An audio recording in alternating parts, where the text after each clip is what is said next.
We welcome you once again. Can we have our members introducing themselves, starting from far left? And your team. My name is Akabaso Kampan, the Member of Parliament for Monsoon Constituency and Local Government. Thank you, Chair. Thank you, Chair. And good morning, witnesses. George Kasavila Kandafura, Member of Parliament, Serenje. Thank you. Town Clerk Mansa and your team, you are most welcome. Engineer Christopher Kangumbe, honored at the moment to be MP for Kamfinsa. Thank you. Thank you, Chair. Good morning, TC and the team. You are welcome to this committee. My name is Kensi Aksumo, Member of Parliament for Fanyama constituency in the constituencies in the Copper Belt, and a member of this committee. Thank you so much. Secretariat. Thank you, Chair, and good morning. Good morning, Mansa Council. My name is Timothy Lumba from the Office of the Clerk. It's Mansa Municipal Council. Mansa Municipal Council. Thank you. Over to you, Chief. Good morning, Honorables. Good morning, Mansa Municipal Council. My name is Chama from Office of the Clerk. We are a committee on local government, governance, housing and chiefs affairs. And I'm Anthony Kasandwe, Member of Parliament for Bangolo constituency in Zambia, next door to you. And the Vice Chair for this committee. Today we are looking at the effectiveness, implementation of sector devolution plans in Zambia. And before we begin our interaction, I would like to give you an assurance which comes based on Cap 12 of the laws of Zambia, which gives immunity to the members of parliament each time they're in a committee like this one and in a parliament in the main house.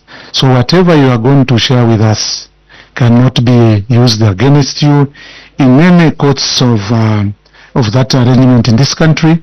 But in case you decide willingly and freely to mislead this committee, the same act will visit you from another angle. So I think there will be no need to mislead this committee.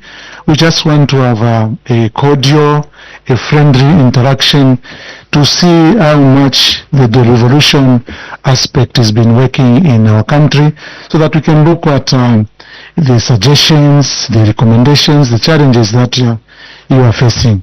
So we've interfaced with your document, and we just want to invite you to deal with salient points starting from page 11. You may proceed.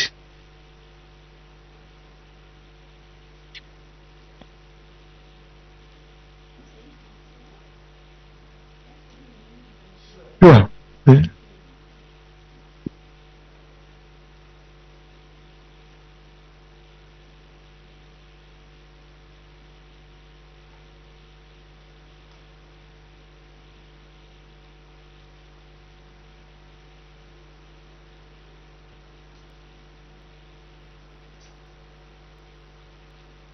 You can't find a pair of your eyes. You can use from the neighbor. I hope you'll be able to read. Yeah, no, I think we can still give you 1 or 2 minutes. We don't want you to strain your eyes. So please, in 2 minutes, unless if you can't find them, just take it easy. Thank you. You may proceed.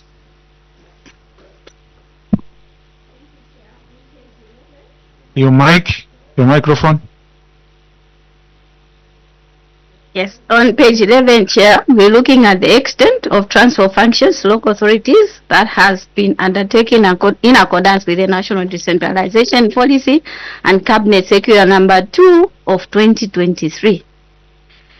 So, as subsequent to the issuance of the circular, 8 functions under the 6 devolving sectors, that is Transport and Logistics, Ministry of Youth, Sports, Ministry of Tourism, Ministry of Home Affairs and Internal Security, Health, Fisheries and Livestock, were transferred to the local authorities in a phased manner, with accompanying human resources attached from central government to the local authorities.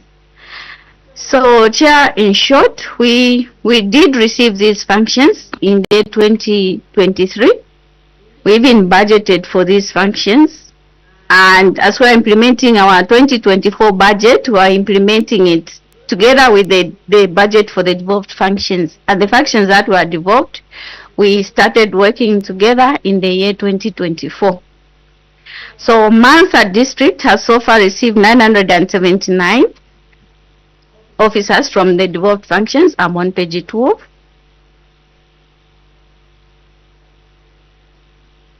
And so far, Chair, we are working together. We are working well, I must say, with the devolved functions. We do have our monthly management meetings as a team now. So the functions from the devolved and councils, they are now fused. They report to council committees. They attend council meetings. And we do implement activities as a district. This time we don't say these are devolved, these are council. As we have taken ourselves as just one core team.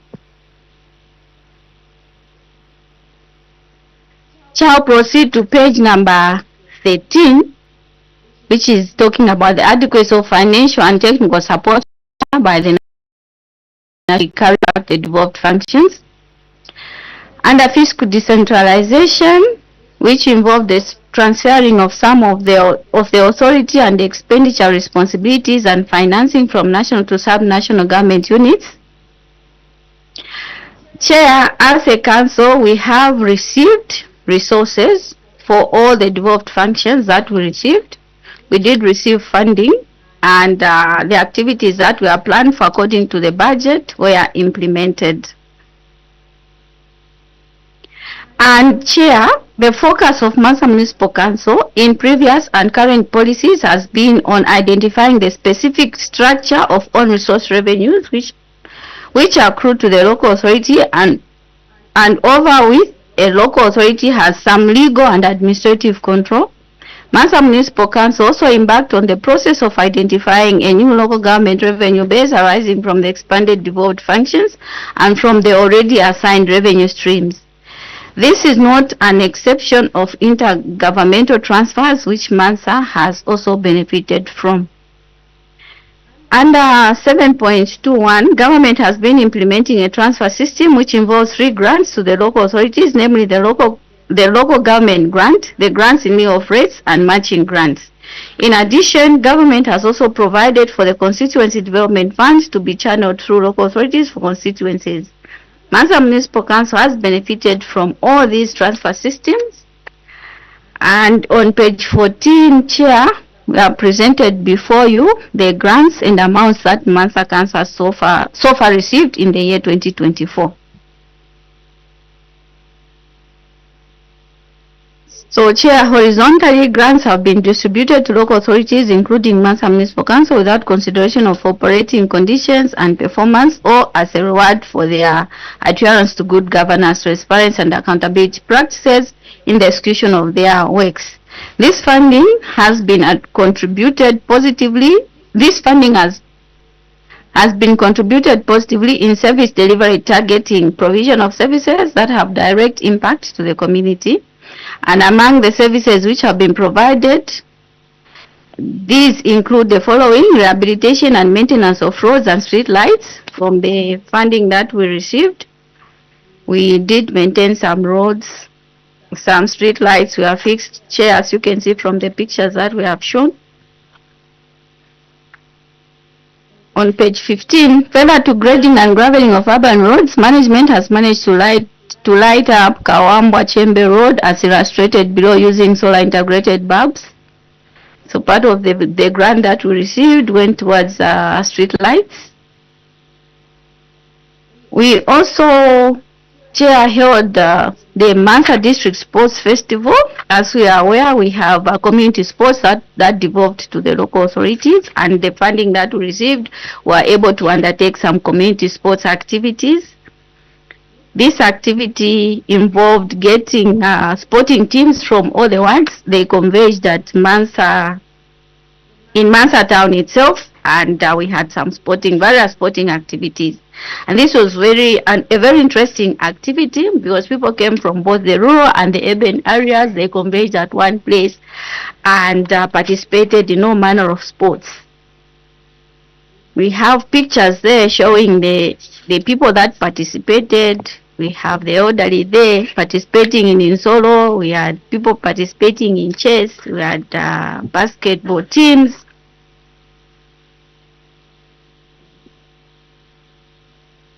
Shall I proceed to page number 17, which is provision of primary healthcare services? Mansa District Health Department, among other sectors, has benefited greatly through increased funding. Ministry of Health has been timely with funding and notification of the funds every time funds were dispersed. And the table below here shows the funding received so far and the achievements made.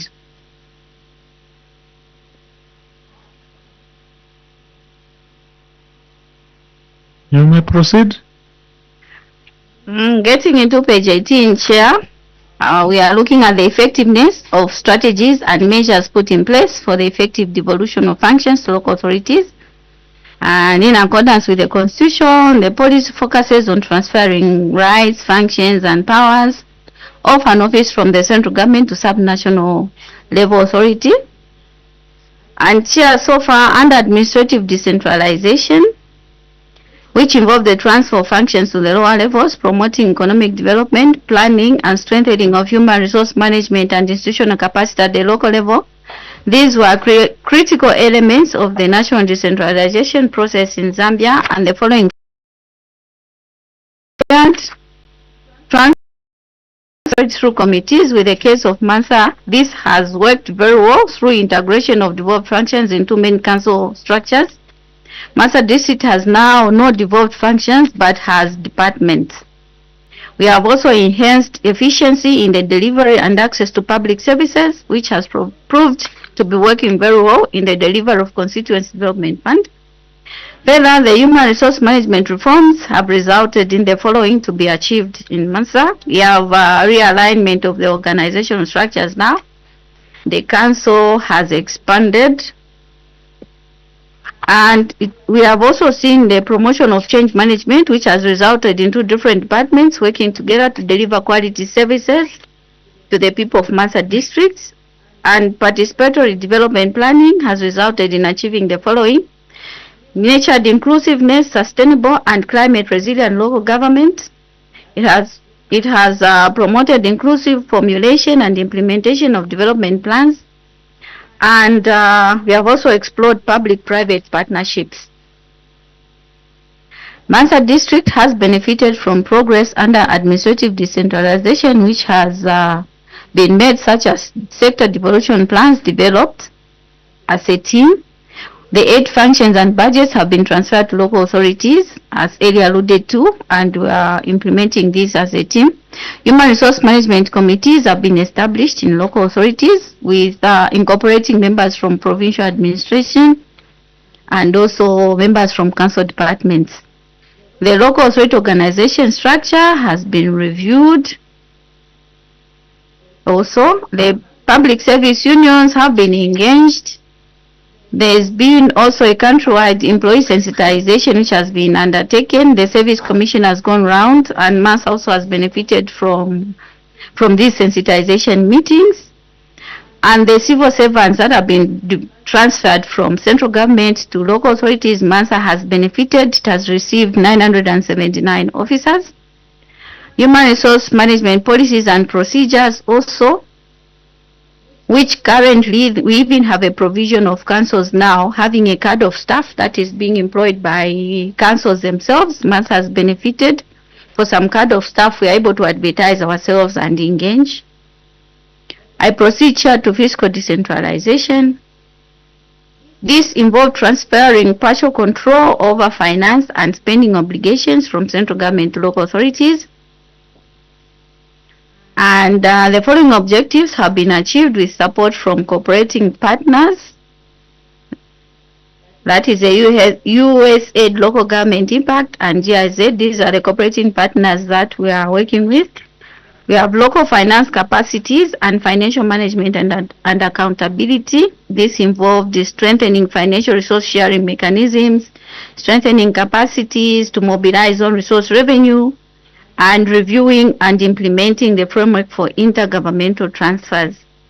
We have also benefited from prudent financial management accountability, which has involved strengthening financial management and accounting, harmonizing accounting policies, practices, and systems, and also strengthening capacity of the local authority in debt management, including budgeting, which facilitated the devolved sector budget to achieve with support from Zambia Devolution Support Program.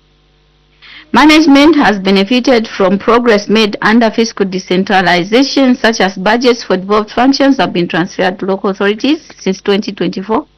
Treasury guidelines to local authorities on devolved functions have been issued by the Minister of Finance, and these are being adhered to.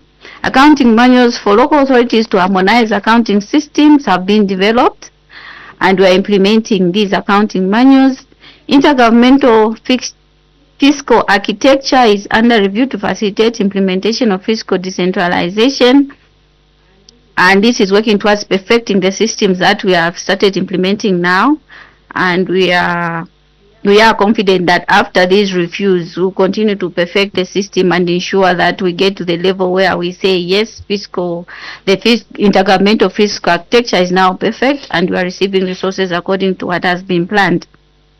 The Zambia Devolution Support Program being implemented to strengthen capacities in all town and municipal councils. The Mansa Municipal Council has qualified for the 2025 funding under Zambia Devolution Support Program. Also support towards the creation of Ward Development Committees and Constituency Development Fund Committees. We have benefited. Constituency Development Fund enhanced from 1.6 million to 36.05 million per constituency. This has also greatly improved our service provision. Approvals and Treasury Authority on CDF components decentralized to the province and local authorities, which proved to be very effective in CDF project management implementation. When CDF started in 2022, we had challenges having the projects approved and implemented in good time. But with the reforms that have come up, where approvals are now being done at the province, we are doing very well. As Mansa, we are able to spend the whole amount in a year. So CDF monitoring dashboard developed for quicker monitoring of projects is also a benefit that has come through. I proceed, Chair, to the challenges and opportunities of devolution process of functions to local authorities. So the challenges that we have faced, Chair, is reluctance to accept change. As you are aware, it's not always that people accept change. Usually change is met with resistance, and we need a lot of sensitization, educating, and information sharing. The change management is required, as some departments still feel this can't work and have not accepted this move, rendering some devolved functions and local authorities working in isolation. The fact that budget lines for devolved functions still lie under budget heads of respective ministries renders this to be partially devolved, so it would have been better to move or delink all budgets from parent ministries to sub-national budgets, local authorities, including local authority yellow book. To delink all devolved functions, staff from former parent ministries to local authorities, so as to have one authority and reporting line, as opposed to current arrangements where allegiance is with parent ministries. For example, health has a director of health and council has a director of health. Then who reports to who, including staff under them? Procurement, planning, human resource, among others. These are some of the challenges that we have. Inactiveness of the decentralization secretariat. As a local authority, we feel the decentralization secretariat is not very active, because we still need a lot of information sharing and capacity building at district level as the devolved functions are coming to the local authorities. They need to have active decentralization tasks with districts and provinces for enhanced information flow and coordination. We are supposed to have devolution task forces at district level, but some of our districts, we still don't have these task forces in place. We also have lack of information flow between ministries of devolved functions and local authorities. There is a delay in the disbursement of sector grant funds in some sectors, which affects implementation of planned activities. Furthermore, there is need to create a systematic flow of information regarding the grants. Let the local authorities be notified once funds are transferred for each devolved function within the desired time. I proceed to D, resistance to move to local authorities. Strong overall heritage of centralization resistance that permeates all levels of institutions and mindsets. In some circumstances and areas, there is a generic resistance to change, and this is seen in the lack of willingness by various officers to be involved in decentralization process. Generally, negative perception of councils in service delivery and human resource management across the nation. Councils are perceived as providing subpar services. So there is need to improve the image of councils by continuously engaging local authorities in change management. I proceed to look at opportunities. Local authorities have witnessed tremendous opportunities besides enhanced job creation as listed above under progress on strategies and measures put in place for the effective devolution of functions to local authorities. And the following are also further opportunities. Devolved departments now are able to participate in planning and budgeting. Thus, they will be able to own and plan the activities according to the needs of the communities. Disbursement of funds is far much better under local authorities than central grants, than central government, as the functions under central government. Giving an example of BET, when it was under central government, funding was at 29.61%. Whilst funding, when it came to local authorities, the funding now stands at 82.97%. So we see that when activities are funded directly by local authorities, the percentage is higher compared when transfers are done centrally. Devolved departments are now able to be part of the decision-making process for districts through management and council meetings. Devolved departments can directly benefit from constituency development funds to support improve their services, and also there is a provision for a joint operations that is being conducted. I proceed to conclusion and recommendations on devolution in Zambia. The devolution plans in Zambia has presented an opportunity for sustainable growth through an integrated approach. The process so far has proved to be an effective way of delivering development by empowering communities, improving service delivery, and promoting sustainable local development through growing the economy, creating jobs, and supporting businesses. The recommendations: despite tremendous progress made, there is need to create and promote further interventions and revisit legislation proving to be bottleneck in the service delivery through decentralization. The following are the recommendations: leadership training involving district commissioners, mayors, council chairpersons, town council secretaries, and heads of departments on their roles and responsibilities and boundaries of each office. Cabinet Office has intervened, but there is more to be done by Decentralization Secretariat. Improvement of the devolution tracking tool to track the implementation of devolution. This tool is approved, however there is need for improvement. Support the operationalization of devolution task forces in the provinces.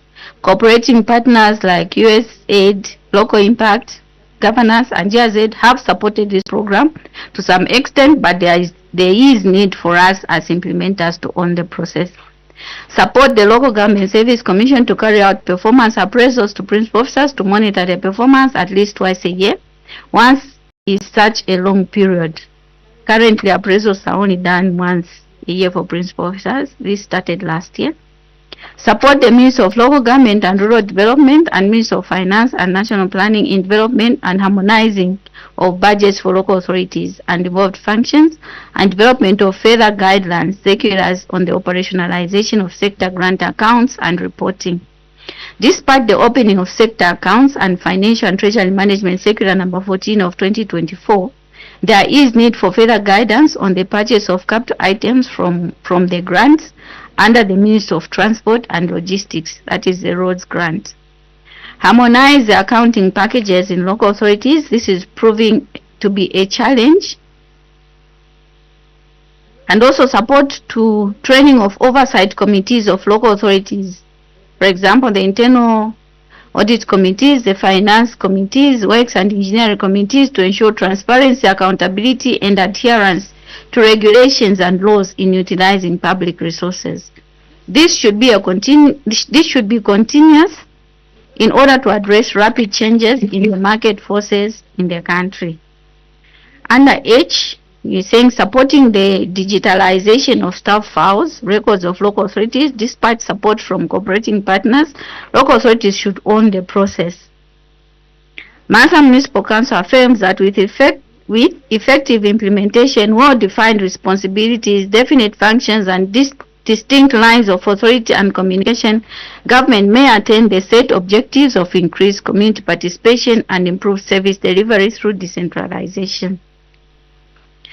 The Constitution and subsidiary pieces of legislation support implementation of this policy. However, existing legislation needs to be reviewed and aligned to the Constitution to strengthen the policy's implementation.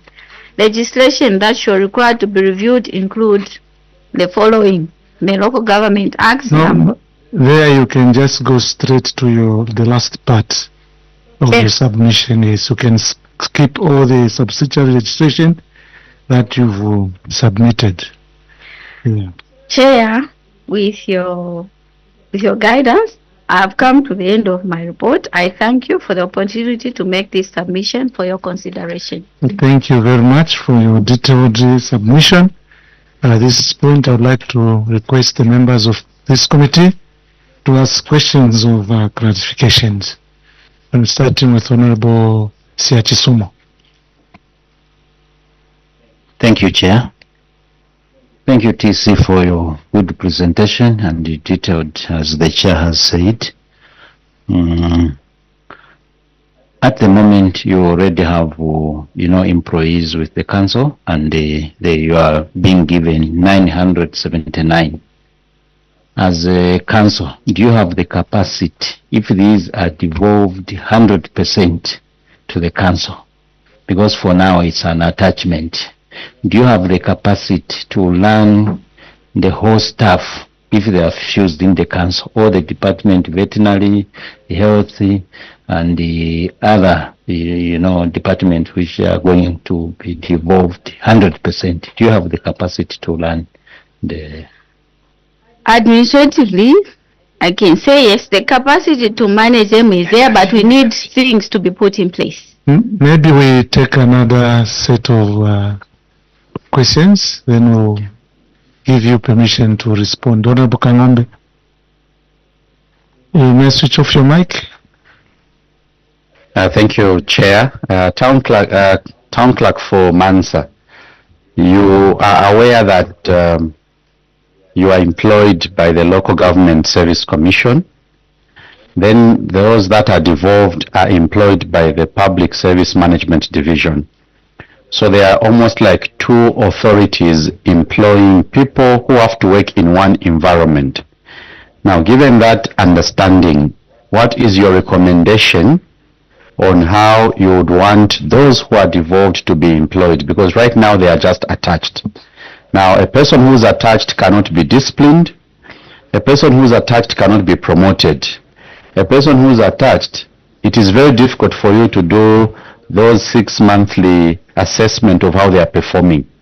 So what is the position of Mansa Municipal Council in as far as how those who are devolved should be employed? Should they be under the commission which employs you, or should they be under PSMD as things stand? Or should we create one commission that will capture both sets of workers? That is my first question. Second question, Town Clerk, and I hope my questions are very clear. You are aware that in the council there are structures or there are establishments that are provided for. Director of Planning has got a deputy or an assistant, and then you have those planners under them, so the structure is known. Director Engineering, there's Director of Engineering, then there are sections. Head of electrical, head of roads. So for these who are devolved, Have you been told the structure? Have you been told Director of Health will have this structure under them? I think those are issues that are important for our report as we do our recommendations to Madam Speaker. Thank you, Chair. Okay, Honorable Samakai, before you ask your question, introduce yourself, and maybe before you do that, let me ask Honorable Tuambo to introduce himself. Thank you so much, and you're welcome, Mansa. My name is Tuambo Mutinta, Member of Parliament for Utazitezi constituency and the chairperson of this committee. Thank you. Honorable Samakai, you may proceed. Thank you. My name is Newton Samakai, Member of Parliament for Minalonga constituency and a member of this committee. My observations which I'm seeking clarification. One, you have told this committee that there is reluctance from some of the devolved staff to move to local authorities. Now my question is, have you made any efforts by using the DDCC meetings or that structure to formally complain about these issues of the members of staff moving to the council, those who are reluctant to do that?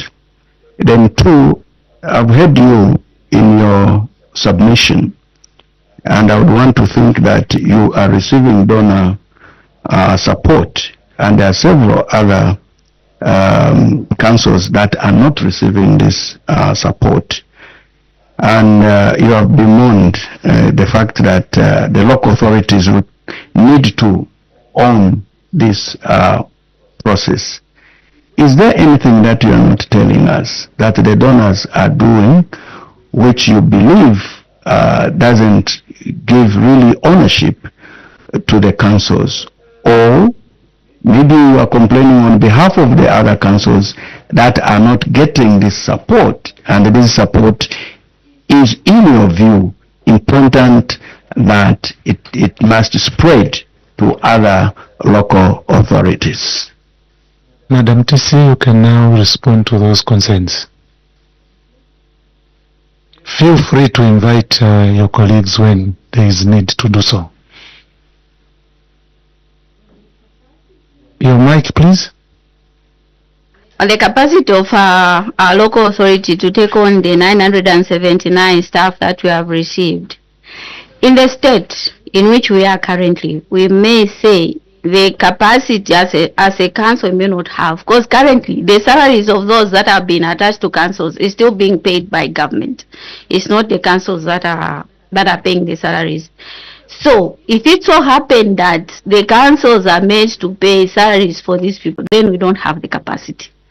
But if the salaries of these people can come to the local authority, the way the staff have come, then we'll say capacity will be there. We won't have problems.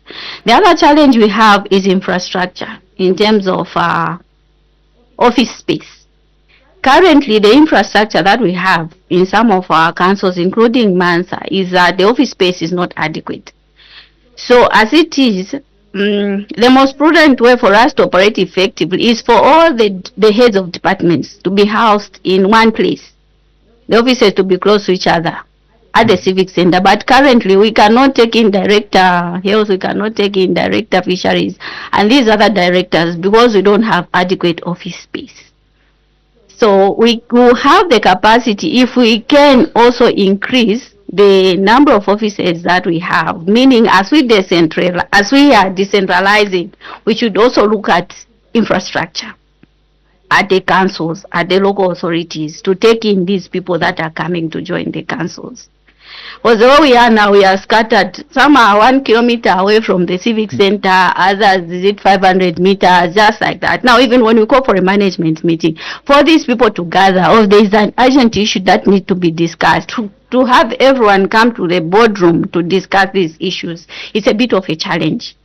So what we need is for capacity to be created for local authorities in terms of office space. Okay. The second question? This, Yes, the questions from Honorable Kangombe. yes, on the authorities of people that are being employed, we have the Local Government Service Commission and we have PSMD. For as municipal council, and in my own opinion, I think it would be more effective if everyone was employed by the Local Government Service Commission. Thank you. You may proceed to answer the second question on structures. If there is any structure that has been proposed to you, or if there is a, what kind of a structure would you want to see in place? There was a workshop which we were privileged to attend. It was called here in Lusaka. We were looking at structures for town councils, municipalities, and city councils. And those structures, what were developed, there was a provision for all these directors and the staff under them. So the draft structures were done. Only that for the approved ones, I've only heard of town council structures as having been approved, but for municipalities and cities, those structures are not yet approved, but they are drafts which were done. Okay, question from Honorable Samakai. Want to come in? Yes, you start with donor support and then I'll come in on the reluctance. Okay, you can just switch off your mic. Thank you, Honorable. What we have seen tremendous support in terms of capacity building from donors. However, if you look at these donors, like the USAID local impact governance, they are only operating, should be in 3 provinces: Muchinga, Central, Lusaka, and Eastern. But that is now we're talking of 3 provinces out of 7 years, yes, out of 10 years. And in terms of works that they're doing, possibly we have had the training in terms of strengthening financial management, level mobilization. So we are bemoaning for these other 7 provinces where these donors are not operating, also to be included. Yes, sir. Thank you, Chair. Talking about the reluctance to change, to come to the councils. Of course, these issues have been brought to the attention of PSC's office and other relevant authorities. But again, what we need is just more information sharing and dissemination. You know, we have this fear of the unknown. For example, I was privileged to be invited to a meeting where members of staff under Ministry of Health were meeting, and then there were all these fears to say when we go to the councils we'll not be getting our salaries and all that. So it was a matter of explaining to them, say, one, they have devolved now. It doesn't mean that their salaries for now are coming from the councils. No, they continue to get their salaries from where the salaries have been coming from. But again, even if their salaries were coming through the councils, we are handling CDF funds now. Those are millions, and I've never heard of any council for now that has misapplied CDF funding. So even if the salaries for these people that have devolved were to come to the council accounts, we are able to take care of these finances and spend money appropriately according to the guidelines. So it's just a matter of more information sharing that is needed, and maybe not just from local staff. We can have people from outside coming. That is why we are crying for decentralization secretariat to be more active. Let them come on the ground, let them come to the districts, let them call for meetings, let them come for workshops, talk about these things and put the minds of people at rest. Then the fear of the unknown, the reluctance to change will not be there. People will have the information. Before Honorable Tuambo, you have a rider? Okay, before a rider, maybe just to bring you to speed, for those people who may be reluctant to devolve. I don't know how often you share these circulars with the same functionaries, because there is usually attendance for the TC, for the principal officer to attend meetings alone and sit on the information, because this circular 2 of 2023 is very clear. Maybe I will read it for you. It says the attached staff, like any other staff of local authority, shall report to the chief executive officer, which is you, during the performance of their devolved function. So if there is a circular like this one, this is what empowers you. This is what gives you authority to ensure that there is no reluctance, as you have put it. So maybe Honorable Samaka, you can pick it up from here. Thank you, Chair. I have followed you correctly, and if I heard you right, you are requesting that there should be a body, or the decentralization secretariat must be turned into a monitoring wing to see how decentralization is working. And I believe that their mandate is different from monitoring.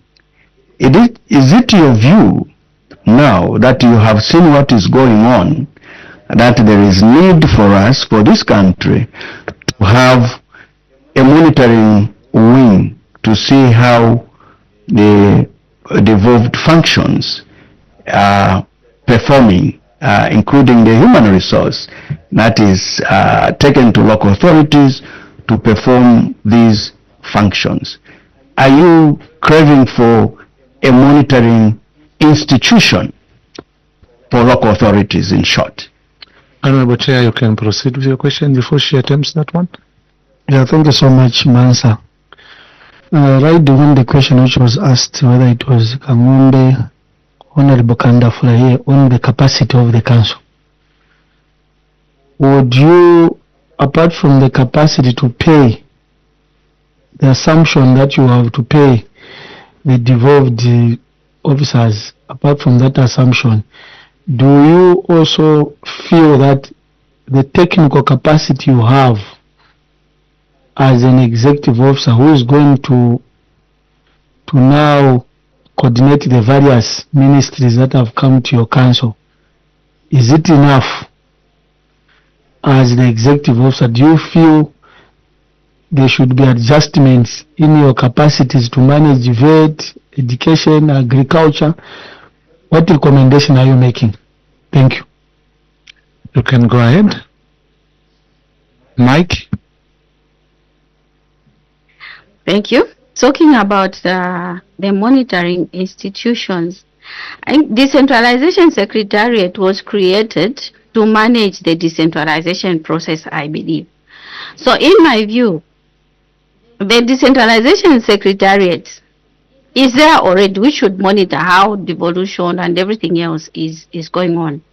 But the only thing we would want to see from them is for them to be more active, to see what is happening on the ground, appreciate the challenges which are there, and come up with solutions to those problems that we are facing on the ground as we implement decentralization. That is what we are not seeing much now. As I earlier stated in my reporting, for example, we are supposed to have a devolution task force at district level, but up to now we don't have these devolution task forces, meaning somehow, somewhere, things are not moving. So we need someone who should ensure that whatever is supposed to be put in place is being put in place. On the technical capacities, currently we are managing these institutions, we are managing local authorities, but again, learning is continuous, capacity building is continuous, so we do need capacity building on the people that are taking on this magnitude, this big task of devolution, and ensuring that it is implemented and effectively implemented. Maybe let me put it this way. The local government commissioners, they are engaging in town clerks, town councils. They are looking for a specific skills and specific professional qualifications that are already established. Okay, probably they look for a first degree in demography, maybe in law. But now the question from the honorable member, looking at the so many various fields that have been now devolved to local authority, do you think that the qualifications, the cadre of CSAs and town clerks that the commission is looking at Is there a need to widen the scope because the scope has widened of the employees and so on and so forth? So that is the question that this committee would want to. You have an immunity. Of course, you are an interested party, and we apologize to put you on spot. Just be open and simply say, is what the local authority, the local commission, the local government commission looking at when they are employing new people, is that adequate, requisite qualification to now manage the expanded local authorities? Thank you, Chair. Chair, in my view, there is need for us to expand the requisites for one to be employed as chief executive of a local authorities, because even the functions now have expanded. Previously, we only had, 5 departments? But now we are having 13. And all these people have qualifications. And what I know or believe is that in every profession, there's an element of administration and management. So, yeah. Whether it's an engineer, in fact, now we have seen engineers being appointed as chief executive officers, planners. So there's need to expand. We shouldn't limit. Yeah, for instance, if you have a certificate in human resource, you can't lecture at the university where they are offering a first degree.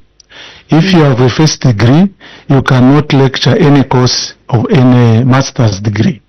Okay, so that's why we want to understand. Do you think we should now upgrade these principals officers to a master's degree?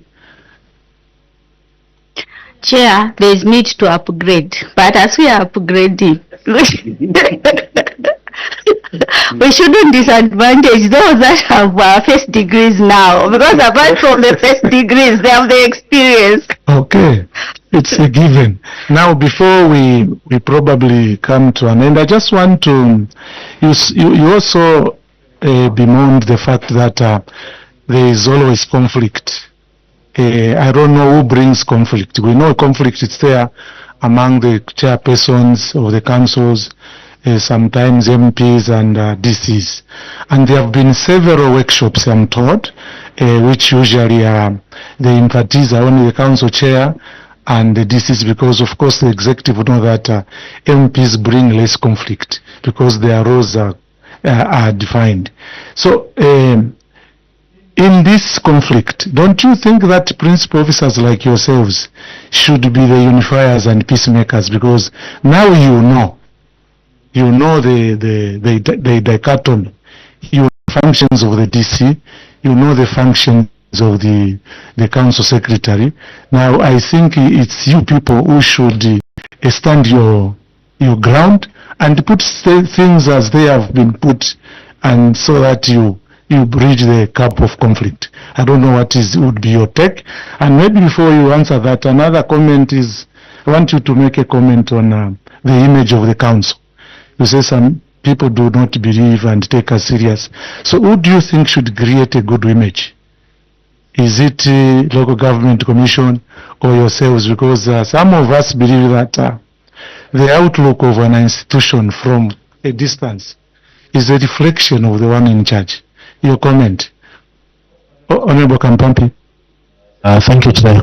I would like to find out from TC how we are trying to know the gap between communication whereby certain things have been communicated with departments instead of communicating to even the CEO. How we handle this communication gaps and submit here? You can proceed. Thank you. On the do you want to get more? You can ask for backup.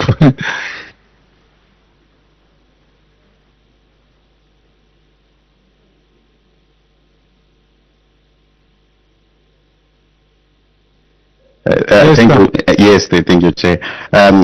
Resolving conflicts, at times it becomes very difficult even for the town clerk to come in.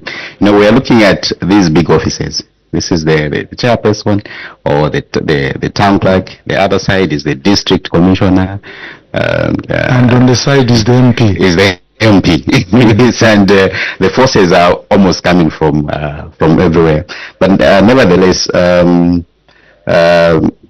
there has been some communication, mostly from the Centralization Secretariat, on the laws of each office, and that has really helped us as in Mansa, and we don't see it much in Mansa.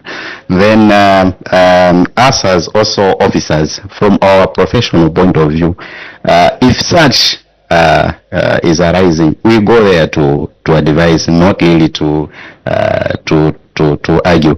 And most importantly, we treat each officer or each office so unique, because sometimes in other places conflicts are created by say the principal officer trying to be more favoring one office or the other, which is not advised. Okay, Yes. all right. On the image of the council? Yes, on the image of the council, I think apart from ourselves as councils improving our own image, even the other stakeholders, like even, because we have seen negative comments sometimes, even from our ministry. Some officers at the ministry who bring out the image of councils as people who are not professional, not effective in what they do. So the image building of councils should be at all levels, starting from central government itself, through our ministry, in our districts, all these other stakeholders, including ourselves. And now I'm happy to say communication is improving, because as Minister of Local Government, we have that communication strategy that we have. And even our activities that we are doing now, we are able to publicize those to the community. They are beginning to appreciate what councils are doing, and at least giving respect to the councils. And the increase in CDF also has gone a long way into improving on the respect that we have in the eyes of the general public, because now we are receiving a lot of funding and we are able to do a lot of things which people appreciate. So what we need is to bring out the good things that councils are doing now. That perception of saying these people, they are always appearing before back, we should do away with such things. We should now start creating a good image for the local authorities. All right, now as we wind up, I just want to find out, since the community support has also devolved to the local authorities, I don't know if you have structures in place or you have officers that are managing that aspect of devolution. I also want to find out if you have a district cultural officer in Mansa. You may attempt those two questions, then we'll close the meeting. Okay. A district cultural officer we have. Okay. And is a member of management. We are always sitting together in management meetings. The sports officer will also have an officer at district level. She's also a member of management, and we are working as a team. We have previously we had the director of housing. We are at sports, we are falling. So currently these two, the director of housing and the current devolved minister and the officer, are working hand in hand to ensure that community sporting activities are undertaken. That is why we even managed to host that sports festival last year. Okay, so lastly and finally, Honorable Kampampi, maybe you can repeat your question. Communication, I still have it. Okay. It's on communication, where currently, as much as we have devolved, the district officers and officials have devolved, but at the province we still have this tendency of people communicating maybe from the ministry headquarters to the province directly and to the officer who has devolved without the knowledge or the information of the chief executive. That is still happening. Those are some of the reluctances to devolve that we are talking about. Okay, all right. So the last question, I just wanted your comment on something not directly with the topic that we are dealing with, on handovers of CDF projects and CDF meetings, since that also falls under this committee. How are you striking the the balance, because in some councils there is always conflict on who is supposed to officiate at the handover ceremony. So what has been your experience? How are you managing, and how are you balancing your CDF meetings when your two MPs are not in the district? Who decides when the CDF meeting should be held? Who decides when commissioning should be held? Is it in consultation with the MP? Is it the DC who decides, or is it the PS? Just your general comment, being the only council that is representing the province. Okay. So where commissioning of projects are concerned, if this program is managed by my office, of course in consultation with the MPs, in consultation with DC's office, we also involve PS's office, including mayor's office. So when we are coming up with a date to hand over projects, I'll start with the MP. We agree on the proposed dates when they can be free, because they like to be in attendance. Once we have agreed on the dates, we'll do the communication now to all the offices. But we know that officially PS's office comes in. Always we write PS's office, whether we are inviting the provincial minister. If the provincial minister is not around, he can delegate to PS, or PS can delegate to any other government official. So that is how we have been doing it. So we'll have a representative of government, we'll have the area member of parliament, we'll have mayor's office, we'll have the DC also in attendance. The DC, we don't leave the DC out. We'll always also invite where handovers are concerned. And also the area councillor, where that activity or project is being handed over. And the head of the sector ministry for that project, and the traditional leadership also. If the chief doesn't attend, at least the indunas will be in attendance. All right, thank you very much. We've come to the end of our interaction, and I'd like to thank you for once again coming to submit to this committee, and part of your submission will form our report to Madam Speaker. So at this juncture, I would like to withdraw the immunity that was granted to you. May you have a lovely day, and we wish you, traveling Mrs. back to Mansa. Thank you so much, Chair and the committee.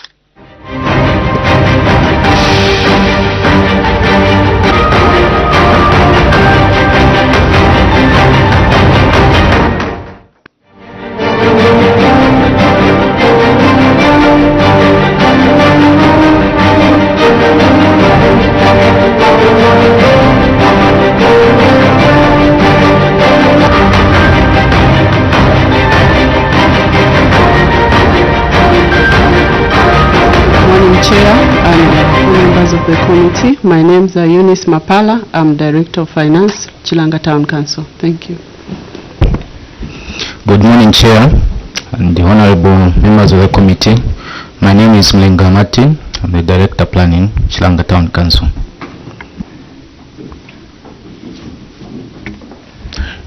You can leave that one for the CS pool. Another one? Yes, the one. Good morning, Chair. Good morning, members. My name is Willie Kabamba. I'm the internal auditor for Chilanga Town Council.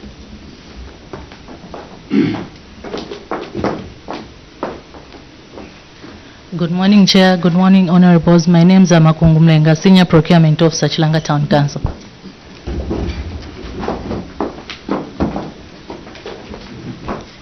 Good morning, Chair.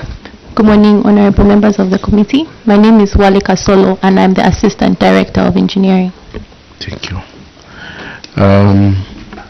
We can have Auditor General's office.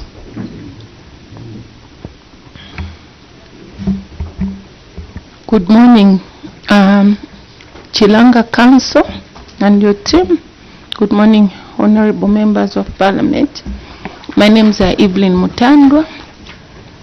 I'm the Director in charge of Lusaka Provincial Audit Office. Good morning, Chair. Good morning, honorable members. Mwila Munkanta, Assistant Director, Lusaka Province.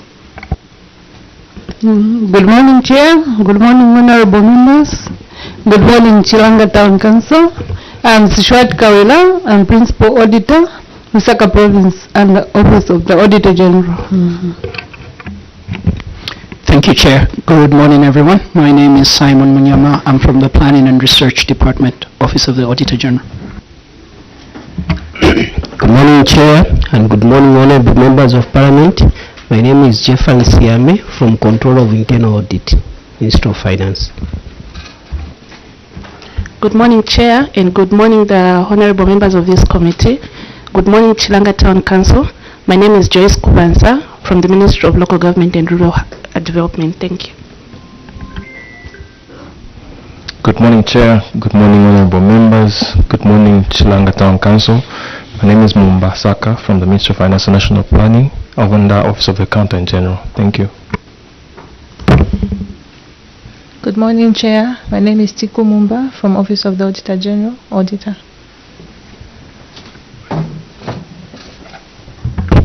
Good morning. My name is Grinda Sinyani from the Planning and Research Department in the Office of the Auditor General. From our National Assembly. Good morning, Chair. Good morning, honorable members. Good morning, Chilanga Council. Maxwell Chilaka is my name, from the Office of the Clerk. Thank you so much, Chair, for the opportunity, and good morning to you, Mr. Sakala and your team. Good morning. I am Chidimboi Elijah from the Office of the Clerk of National Assembly. Thank you, Chair. We can have honorable members of Parliament, starting with Mangango. Thank you so much, Chair. Morning to you. Morning, Chilanga Town Council. I'm Wene Luhamba, Member of Parliament for Mangango, and I'm a member of this committee. Thank you. Chair, I'm grateful. Good morning, Chilanga Town Council. I'm Singombe Edgar, presenting Dundumwezi constituency. You are welcome and compliments of the season. Chair, good morning. Good morning, Chilanga Town Council. I'm Mulunda Darius, Member of Parliament for Siavonga constituency, and a member of this committee. Chair, I thank you. Thank you, Honorable at the far end. Thank you, Honorable Chairperson, and good morning, Chilanga Council. You are welcome to your committee. And good morning, honorable colleagues and all the stakeholders we have here. My name is Elet Kamondo.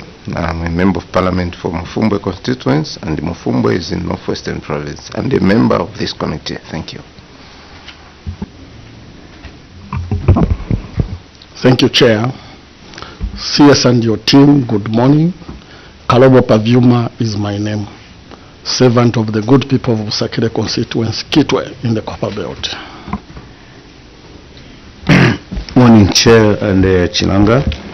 I am Honorable Dr. Aaron Mwanza, Member of Parliament for Kaumbwe constituency in Petauke District of the Eastern Province, and I'm a member of this committee. You're most welcome. Thank you. Thank you, Chilanga.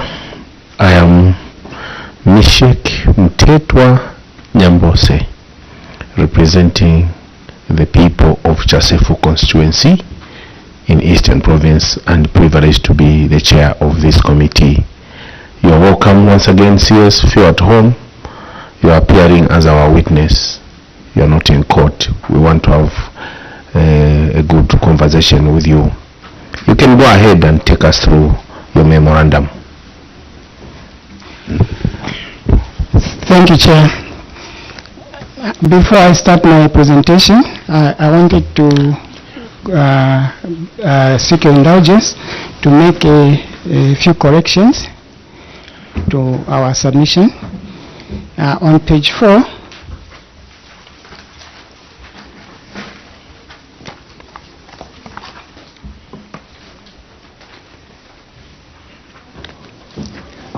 under action taken report, the first one, we need to cross out public for.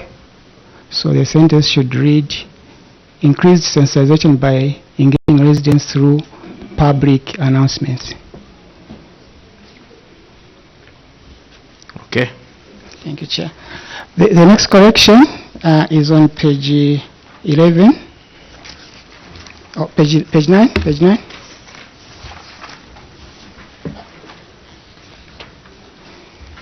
So the correction is on the remedial measures, just the first item on that page.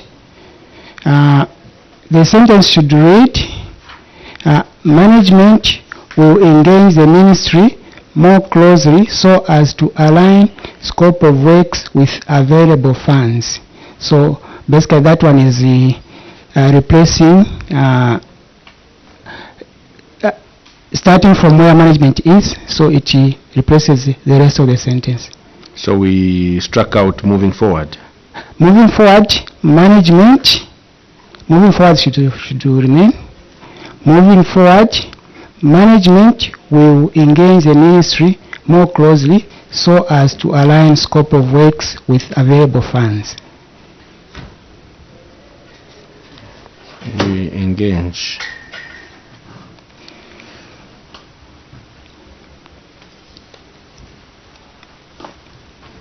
Chair, the next correction is on page 11. Action taken, the second last sentence. So I would say the last bullet. So it reads as Council has since paid for the connection of power to Sangara Market, but ZESCO has not yet completed the connection. That's why the sentence should end. The rest should be struck out.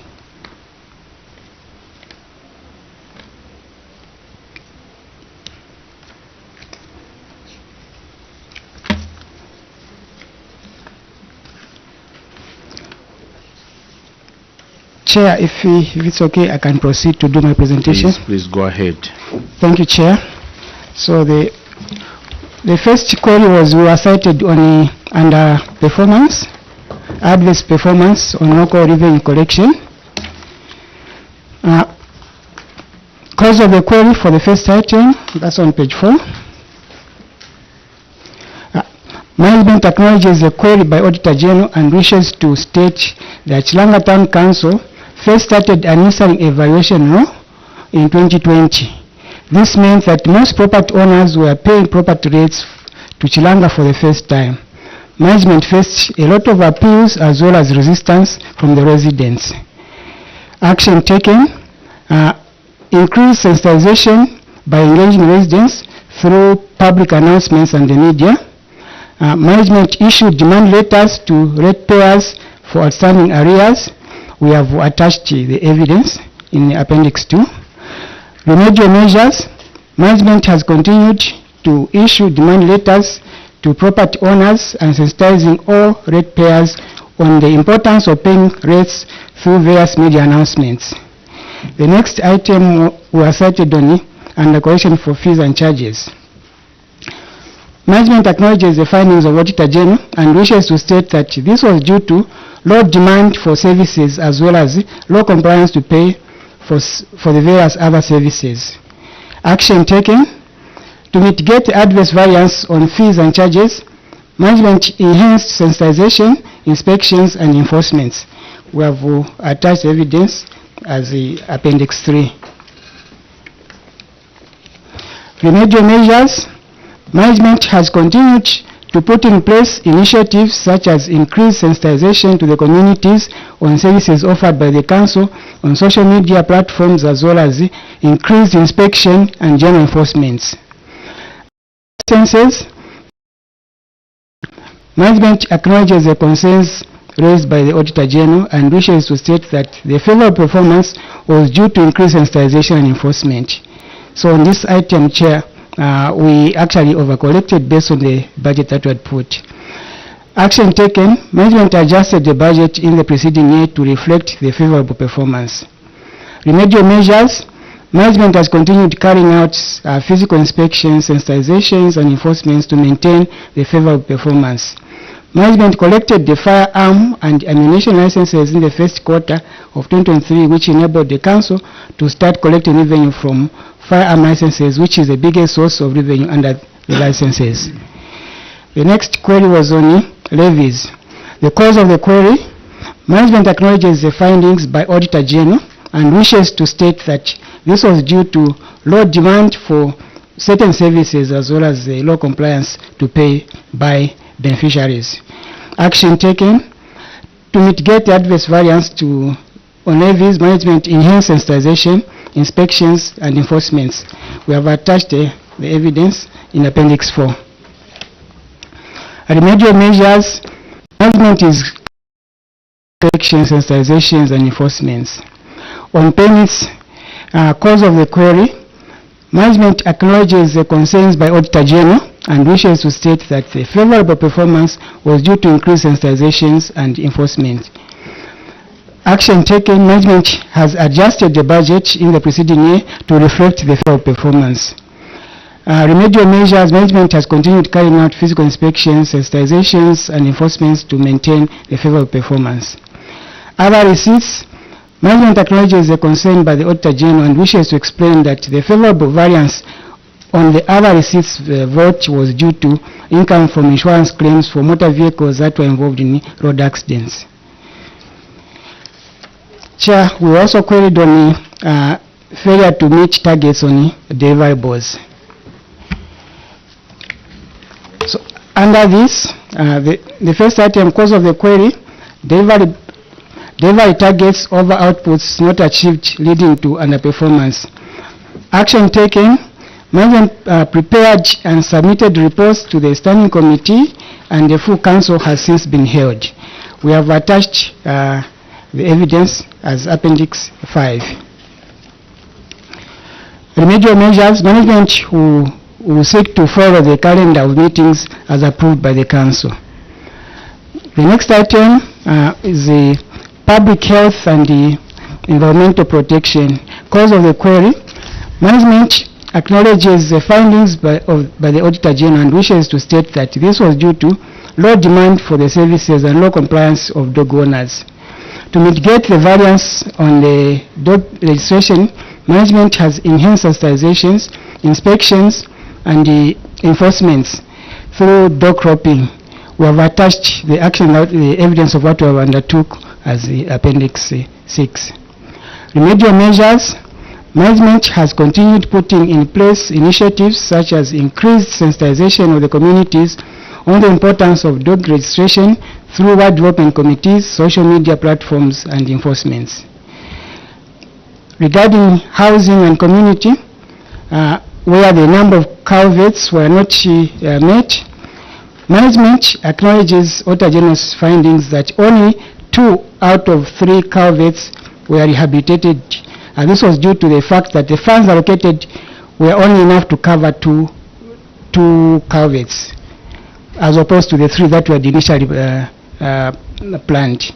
Action taken, management resolved to rehabilitate 2 culverts that could be funded by available funds at Mabanana and neighborhood shop crossing points, which have since been completed. The evidence is shown under Appendix 7. Remedial measures, moving forward, management will engage the ministry more closely so as to align scope of funds with the available scope of works with the available funds. Management also seek to enhance project monitoring to identify gaps and other constraints. The other query is on the number of kilometers. Chair, maybe I also need to make a correction on that sentence. That's on B. It reads number of kilometers of routine of maintenance, so we need to cancel out the of, so the maintenance of roads, so we should place the of between maintenance and roads. Okay.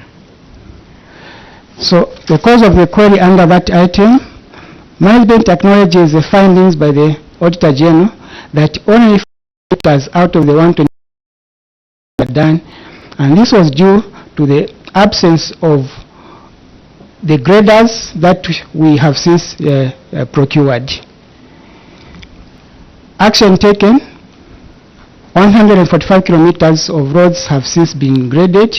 We have attached a status report for the routine maintenance of roads, which is covered under Appendix 8. Remedial measures, improved cost estimation. Future project budgets will incorporate detailed market analysis to account for potential price fluctuation of materials such as aggregates and fuel. The next item is recreation, culture and region. Cause of the query, delivery targets over outputs were not achieved, leading to underperformance. Action taken, management wishes to report that the underperformance was due to the limited funds of the council to attend the Saimisa games that were supposed to be held from the 3rd to 9th September 2023 in Botswana, as this is where the council had planned to participate in different sporting activities. In addition, the council held a friendly match in February 2024 with a devolved team known as Chilanga Madalas, which was supposed to take place on 29th December according to the sports calendar. We have attached the calendar as evidence under Appendix 9. Remedial measures, management to ensure in future that all planned activities are completed during the stipulated time within the calendar year. Management and support services, cause of the query, delivery targets over outputs not achieved, leading to underperformance.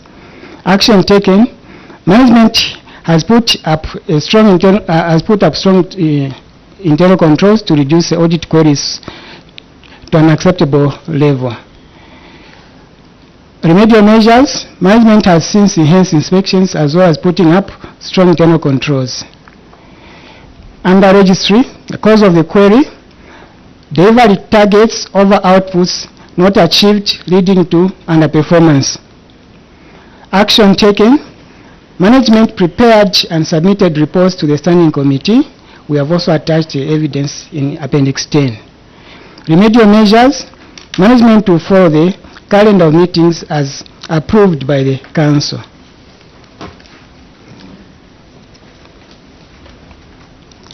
On page 11, the cause of the query, management acknowledges the findings by the Auditor General that Sangarala Market has not been connected to electricity.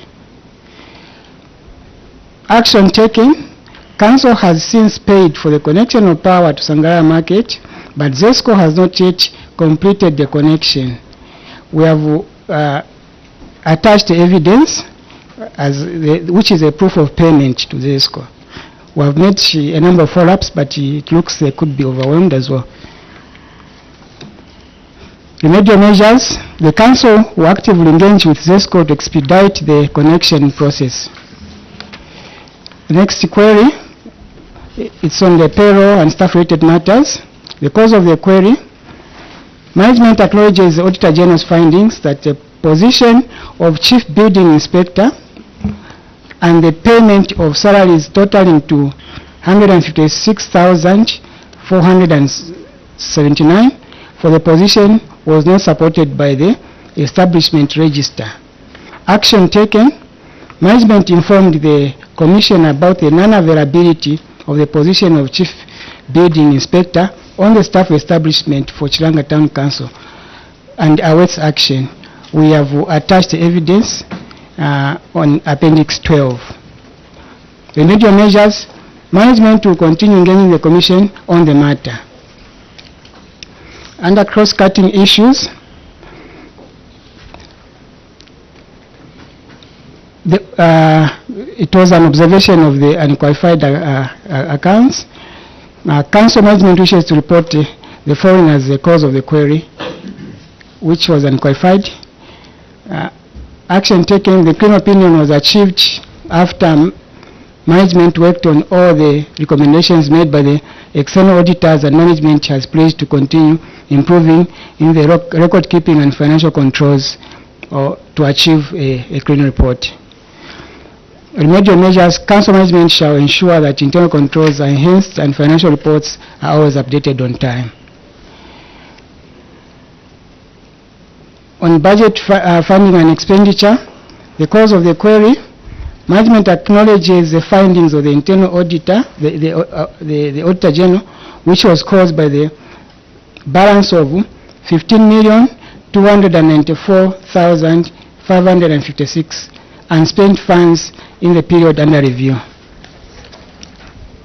Action taken, management has since spent 11,141,089 kwacha 11 ingwe on various projects, and the remaining balance of 4,144,526 kwacha 1 ingwe has been committed to the various projects. We have attached evidence in Appendix 1. Remedial measures: management will ensure that funds are spent in the particular year before the particular year ends. Next item is on the overemployment of staff. Cause of the query: management acknowledges the auditor's finding on overemployment of the 2 officers, that is the assistant procurement officer and the assistant committee clerk, translating to a total of 182,186 for salaries during the period under review. Action taken: management informed the Commission on overemployment of staff for the positions of assistant procurement officer and assistant committee clerk. The Local Government Service Commission transferred 1 assistant procurement officer to Kafue. In addition, the assistant committee clerk resigned. We have attached evidence under Appendix 14. Remedial measures: management will continue submitting staff returns to the Local Government Service Commission showing vacant positions to avoid overemployment of staff. On the failure to secure properties with title deeds. Cause of the query: management acknowledges the Auditor General's findings where the Council was expected to secure properties with title deeds.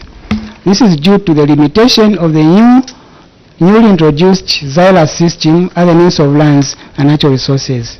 Action taken: management paid for invitation to treat at the Ministry of Lands and Natural Resources, but due to system limitation, the system has failed to issue letters of offer for organizations. Management issued a letter to the Ministry of Local Government and Rural Development listing the number of properties not secured on title, following the guidance that it will engage the Ministry of Lands and Natural Resources on behalf of all local authorities. However, for one of the properties, the file was taken for scanning of documents due to the new system at the Ministry of Lands and Natural Resources, and the local authority will be informed when the file is available. Evidence is shown under Appendix 15. Remedial measures: management will continue monitoring issues at the Ministry of Lands and Natural Resources on the need to meet the obligation. The next query was on failure to develop an integrated development plan.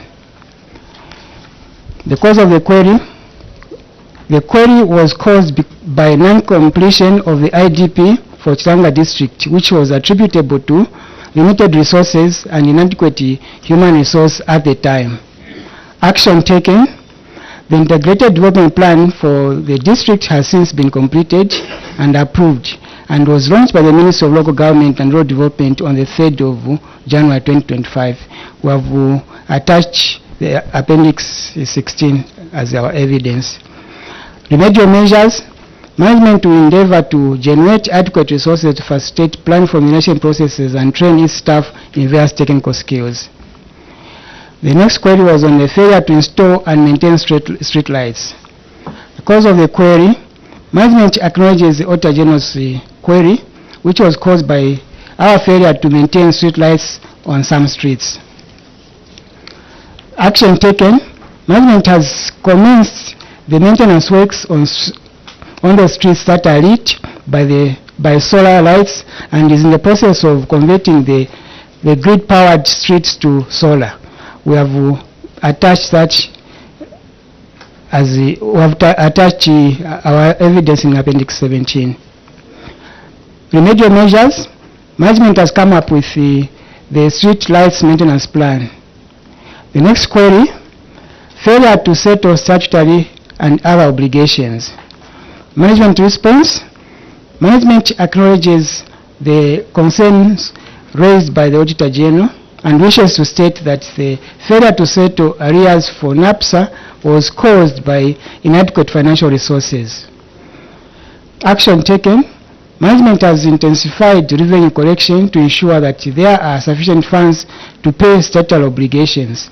However, the Council is up to date with the current obligations while offsetting the accrued arrears. We have shown the evidence under Appendix 18. Remedial measures. Management has undertaken a tour within the district to identify other possible revenue collection ventures with a view of broadening the revenue base.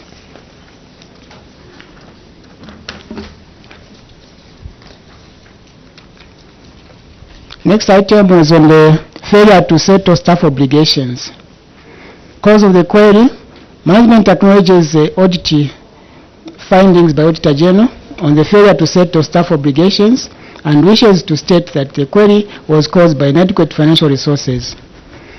Management has since come up with a payment liquidation plan where every month 50,000 kwacha is paid to the officers who are owed. So far, from January 2024 to date, Council has paid 340,000 kwacha. We have shown the evidence under Appendix 19. Remedial measures. Management has come up with a staff debt liquidation plan of paying 50,000 every month towards the owed debt and to ensure that the debt does not escalate beyond what is owed currently. The next item was in management of local government equalization fund. Cause of the query. Management acknowledges the findings of the Auditor General, which was caused by 4,591,163 unspent funds in the period under review. Action taken. Management has since spent 1,207,377 kwacha 53 ngwe on various projects, and the remaining balance of 3,373,726,000 has been committed to various projects. We have shown the evidence under Appendix 20. Remedial measures. Management to ensure that funds are spent in the respective year before the year ends. Chair, I end my submission. Thank you very much, Council Secretary, for that submission. Honorable members, we can now make our points of clarifications. Honorable Gamondo. Thank you, Honorable Chairperson, and we thank you. You can pull your mic closer to you. Chilanga, thank you, Honorable Member. Chilanga Town Council, for your submissions. I want to take you through your chair to take them to page 15. Let's go to page 15. Appendix 20, failure to secure property with title deeds. Appendix 20? Yes. Now, I want to find out, just like we had earlier discussed with another council, the councils in Zambia, they are the agents actually for the Ministry of Lands throughout the country. And of late you saw that one of the councils, actually, the agents was removed from that council. Now we are now getting worried through your chair. If the councils are not able to secure property with title deeds, then it makes it very difficult for individuals to do it. And the reasons that are being given is that now the blame is actually on the Ministry of Lands. And they have also tried their level best to make sure that they write to the ministry, which maybe 3 letters have been written to the ministry. However, I have not seen any correspondence from the ministry to the council so that they can assure them when they would actually put their house in order.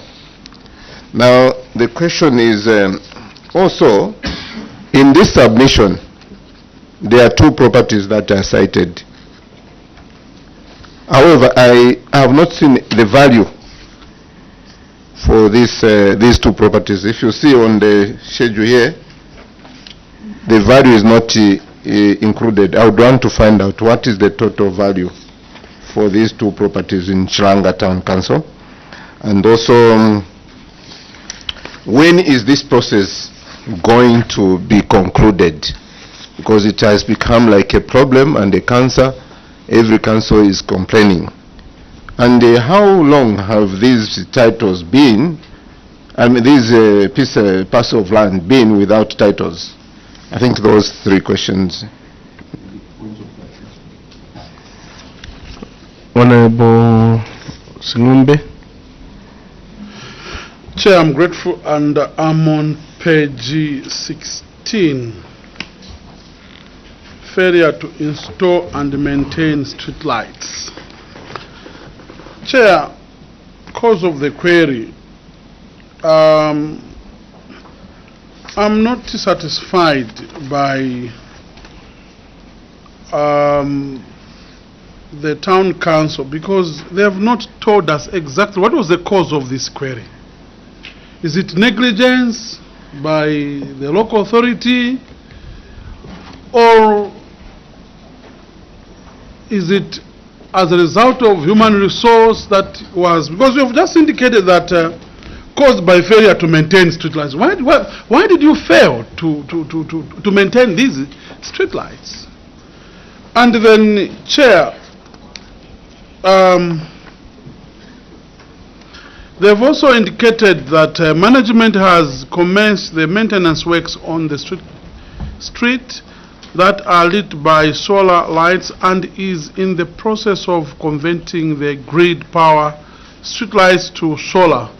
I just wanted to know in percentage terms, how far have you gone in converting this? Thank you very much, Chair. We can get a 3rd one. Do we have? Yes, Mangango. Thank you so much, Chair. Mine is on page 17. On failure to settle statutory obligations and other obligations. So I'd like to find out from the CS when the council is going to settle the arrears for NAPSA. 1. 2. What is their revenue base? How much is their revenue base to settle this outstanding amount of 13 million share, 324,495 kwacha? I submit.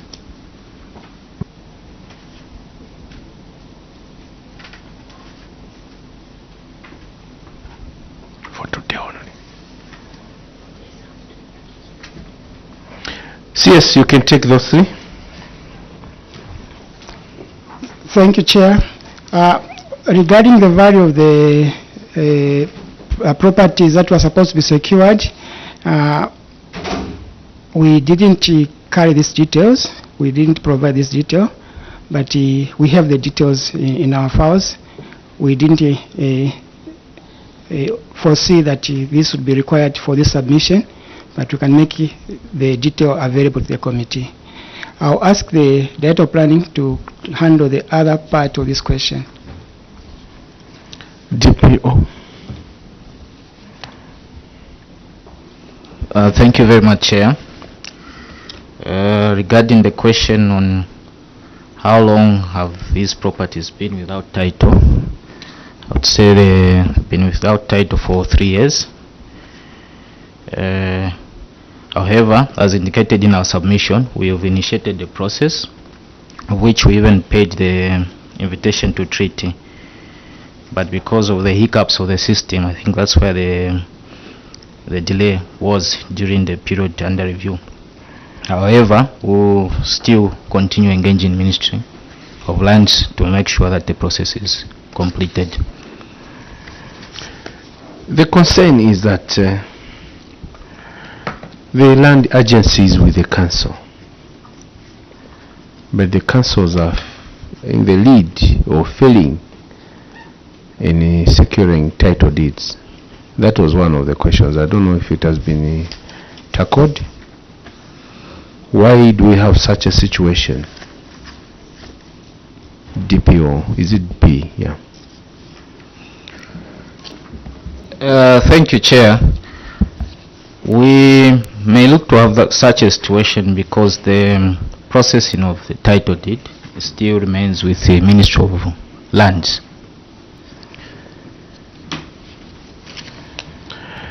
Yes, we know that. Ordinary citizens, they come through the council to lands. They obtain title deeds. Now you yourselves as a local authority, you are at the tail end.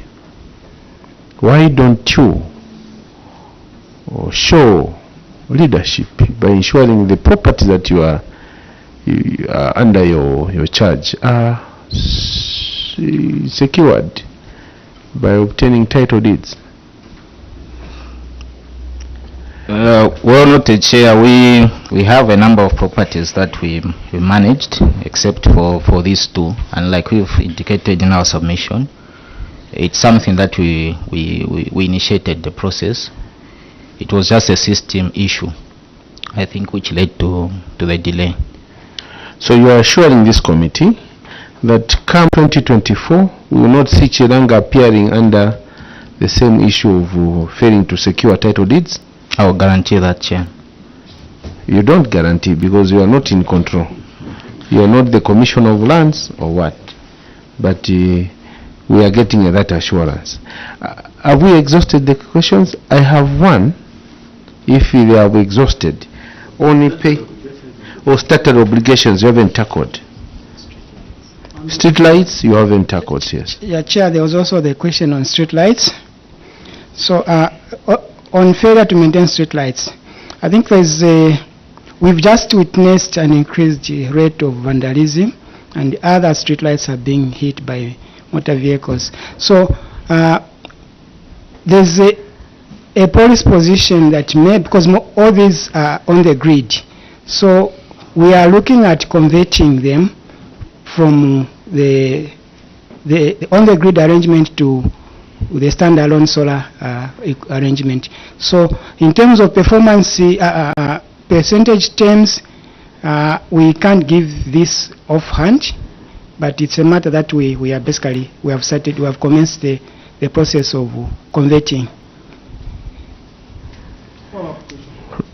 Before follow-up question, we have an issue of statutory obligations. Thank you, Chair. The question was when are we clearing all the obligations for NAPTA? It's a legal issue. I think the amount that is owed, we may not pretend that we can clear it in a short time. So what we are doing is we are working backwards to all those that are currently owed.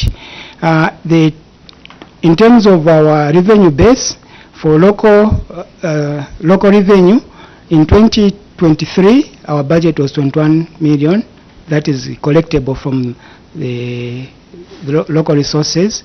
I think in the current year we should be somewhere around 30 million plus, without giving exact figure. But basically that's roughly our revenues base. How much do you collect per month? Just a follow-up to the same statutory obligation issue. How much is your... Chair, we collect roughly about 2 million per month. What is your wage bill? Chair, I'll ask the Director of Finance to DF. Thank you, Chair. Our wage bill is 1.6 million per month. 1.6 million, and that's a district, a town council. Wow. If that is a 1.6, are you paying gross or you pay net, so that you deal with the issue that Honorable Mwene has asked? We are worried. I don't know if it's the 13 million still are standing on our statutory obligations, is it? Something like that. Yeah, Chair, the 13 million is still outstanding. However, we are paying at gross. So with current NAPSA, we are up to date whilst offsetting the arrears. Our worry as a committee is that most of the councils are not paying attention to these statutory obligations. If you see statutory obligations, these are outstanding. When do we see the will from officers to deal with these matters? You are collecting about 2 million per month, something like 2 million, and you get local government equalization fund. How much do you get per month? Our grant is 760,000. Okay. A follow-up from Umwene, then we shall come to... Thank you so much. Yes. This is a very serious matter because it borders on your future, and this is your money that you need to be being paid. I think there's a question that you haven't yet answered, or maybe I haven't yet asked. How do you think you are going to settle this? Because we need you to reach 0.00. How do you think you are going to settle this? I submit, sir. Honorable Simambe, follow up on the same? No, on the streetlights. Okay, let us exhaust the statutory obligations and street lights. Then we shall come to Honorable Pavyuma, then come on. On the same. Okay. Let us... It's the street lights. Okay, let's have Honorable Gamondo, then we shall come to the street lights. Honorable Gamondo, you can go ahead. Thank you, Honorable Chairperson. We would like actually this committee to have some comfort on the efforts that are being made in order to clear these statutory obligations. From the way it is, actually we don't have any information which is actually informing us that they are ready, or if they've been, and those that are the efforts that they've made. So I'd like to find out actually, what is your payment plan, if at all? Or have you even engaged actually the people that you owe? And if you have been paying, you are saying actually that this time around you don't have any problem, you are able to pay. However, this is still a problem. What you owe someone should be paid for. You have not mentioned anything. You are just telling us the progress that it's like people that are saying, I'm now a changed person, I'm not a sinner. But when you look behind, the burdens that they carry, they're still with them. But they pretend they are okay. What is the payment plan? And so far, if you can just tell us, from the old statutory obligations, how much so far have you paid from the meager resources that you have been receiving? Chair, I think I'll handle both questions. I think they are basically pointing to the same, both follow-up questions. The first one was how long are we going to take to ensure that we reach zero in terms of the arrears? And one reality is that we can only handle what we can handle with what we have. So we have engaged NAPSA, where we entered into a payment plan. Now, maybe an oversight for this submission was that we didn't come with the breakdown on how we're actually engaging and how much we're actually paying. We have sat with NAPSA, where we looked at all the amounts and agreed amounts that we pay on a monthly basis. So there is an amount that we pay, and our point of engagement with them was, if we had the monies, we could have cleared them within a year or two. But the reality is that we do not have the money. So we forwarded an amount, I think it should be,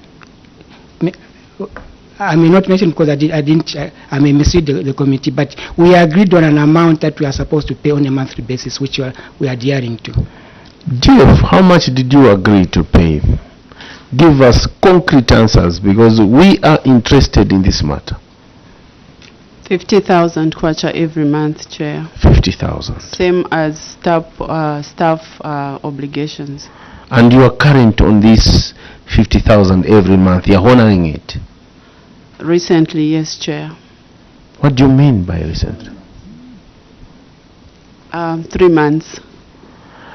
You see, this situation, if you look at the audits for councils, this is a very serious matter. This is a very serious matter. You are deducting from employees. This is employee monies from employees, which you are supposed to remit. But there's no seriousness in seeing to it we find a solution to this. You as councils, have you engaged your provincial local government officers or the Minister of Local Government? Because it is becoming business as usual. It will keep on accruing, and you said in your preamble that this is a legacy matter, meaning that you inherited. But the figures are growing. Next year, 2024, we are going to see about 20 million or so. So it's becoming normal that we can ignore staff obligations, we can ignore the issues of obligations. We want to hear councils reporting that we want resolving this by such a year. From your income, if you cannot appeal to the Minister of Local Government to find a solution, sitting down with you councils, what is the solution to this? These stated bodies, they need this money. Tomorrow you'll be retiring. You need your money. For NAPSA to exist, it needs money. LASIF, it needs money. PSPF, they need these deductions for them to deal with these issues. Can we look at the issues of streetlights? Honorable Simombe. Chair, thank you very much for giving me another opportunity. Chair, when you look at with the answer that has been by the authority, what is a remedial measure? A remedial measure, Chairman, is a stopgap measure. Now, if I have a challenge in a home where every now and then thieves are getting into my house and stealing, and then I don't put the measures, then I say, no, I'll be buying what they've stolen. Have I put any stopgap measure? I haven't. In your response, you have said the challenge that you have is vandalism. And I expected you, CS, to give me a concrete stopgap measure that you have put in place, instead of saying management has come up with streetlight mechanism maintenance plan. It means the local authority chairman will continue losing this money. But what we want is to safeguard the mega resources that the council has. So really, Chairman, I want to know, what are you doing as a remedial measure to this vandalism that is now making you lose money in this maintenance?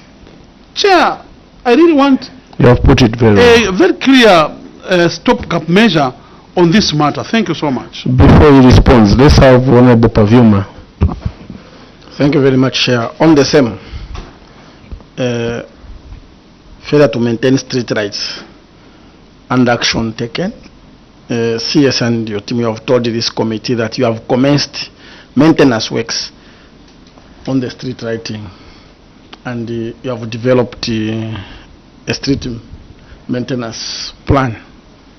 Chair, I liked throughout the submission on each item when CS was referring to, we have provided evidence under appendix what, they were going like that. For example, in case of this street lighting, it's appendix 17. Let me take you to appendix 17.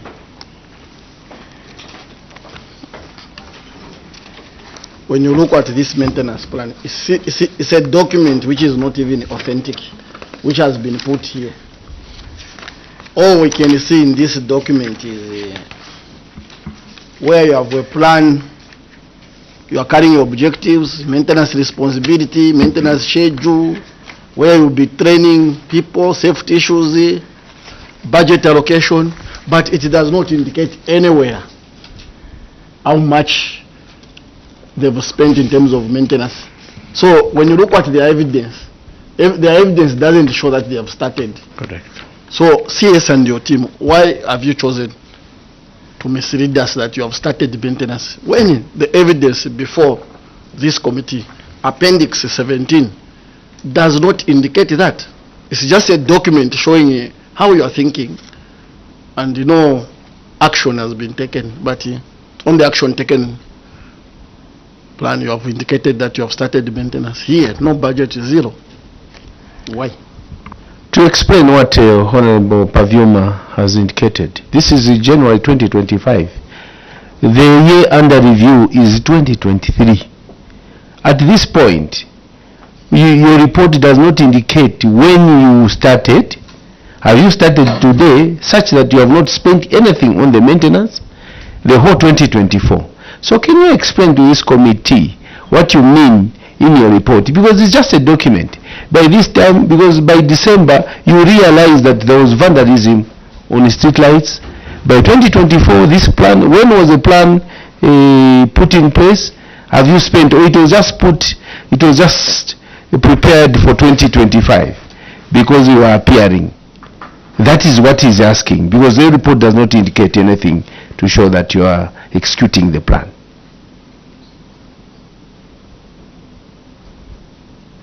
Yes, or your directors. Ask your directors to help you. Chair, I'll ask my Director of Works to chip in. Thank you very much, Chair. I think I'll start with a question which had to do with the actual measures that we are doing to curtail the issue of vandalism.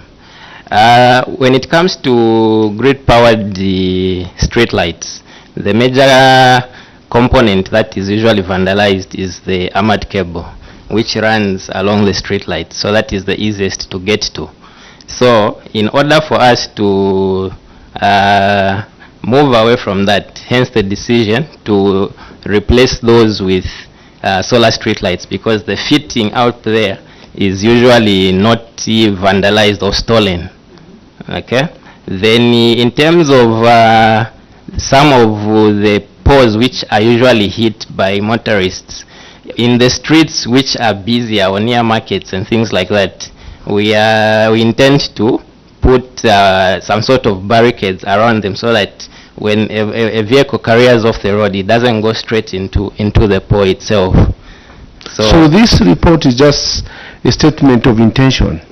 You have not started. It comes to what Honorable Pavyuma has asked. We were answering Honorable Singombe that the measures are that you are removing you are doing away with the armored cables you are putting in street. How many have you done in the entire 2024? Because this report is 2023. In 2024 to date, have you replaced how many street lights? So the plan to replace the ZESCO grid is a plan that we have for this year.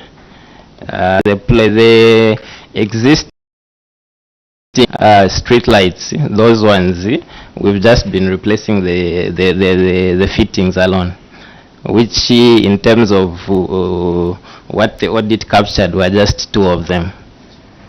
So there is no evidence to indicate that you have actually been replacing these street lights. There is no evidence that you have given us through this report. It's just a report that you have a report to a plan to replace, but no actual evidence. In replacing the ZESCO grid to solar, yes, it's a plan that we have to implement this year.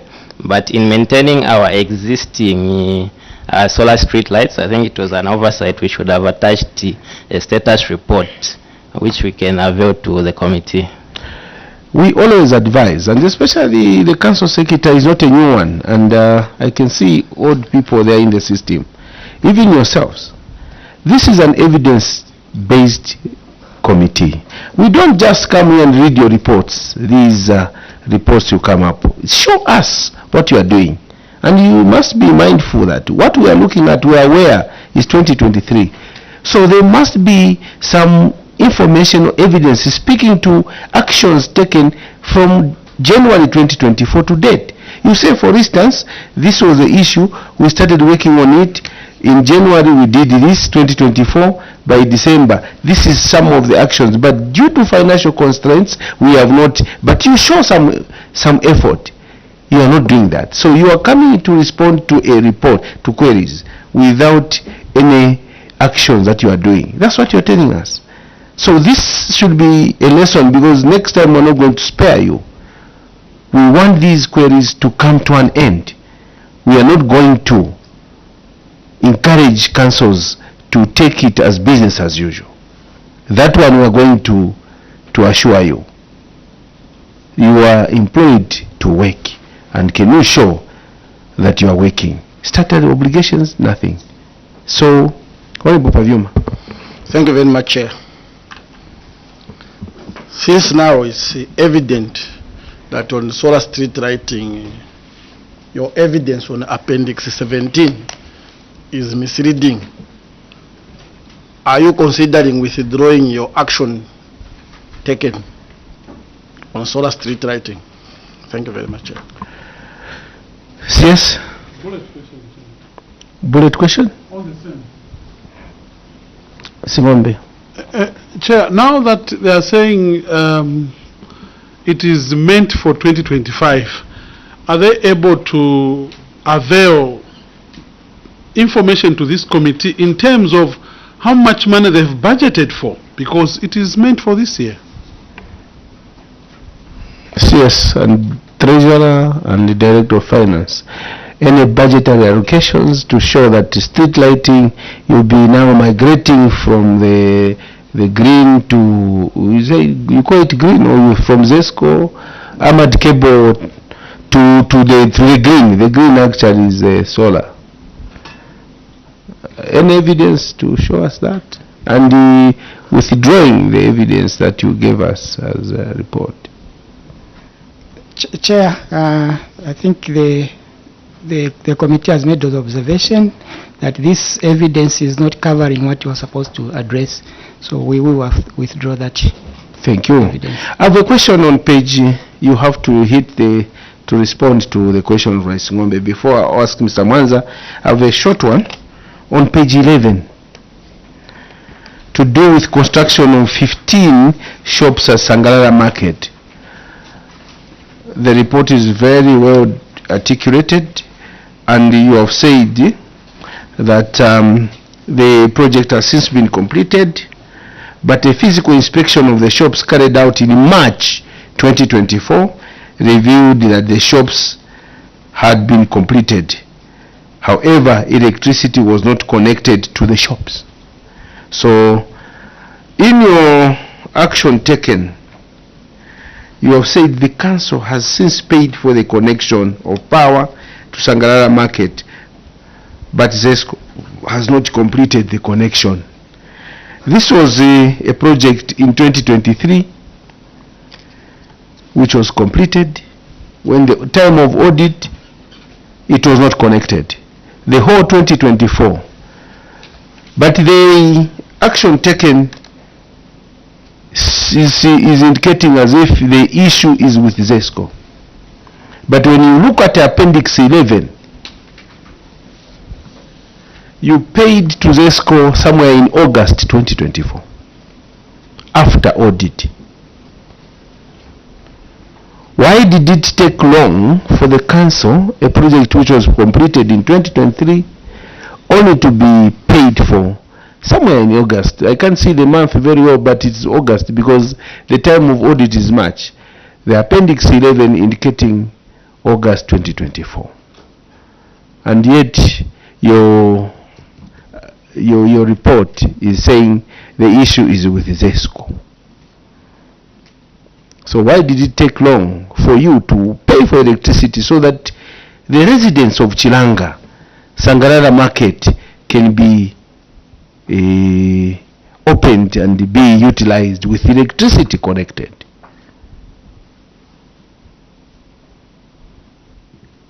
Chair, I think it could have been an oversight on our part. But however, we noted that that's how we went on to proceed to make a payment.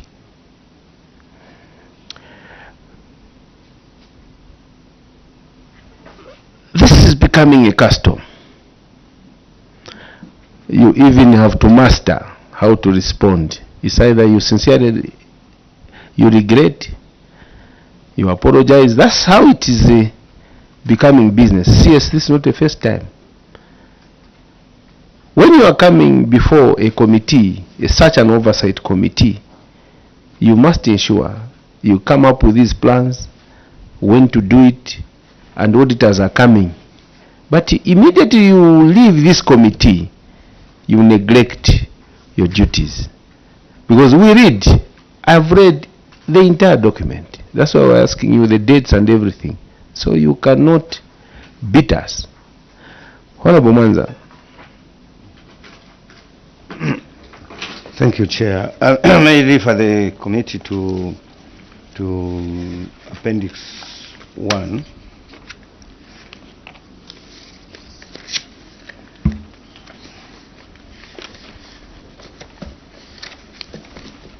Obviously, Appendix 1 is the evidence that through your submission arising from your submission on page 2.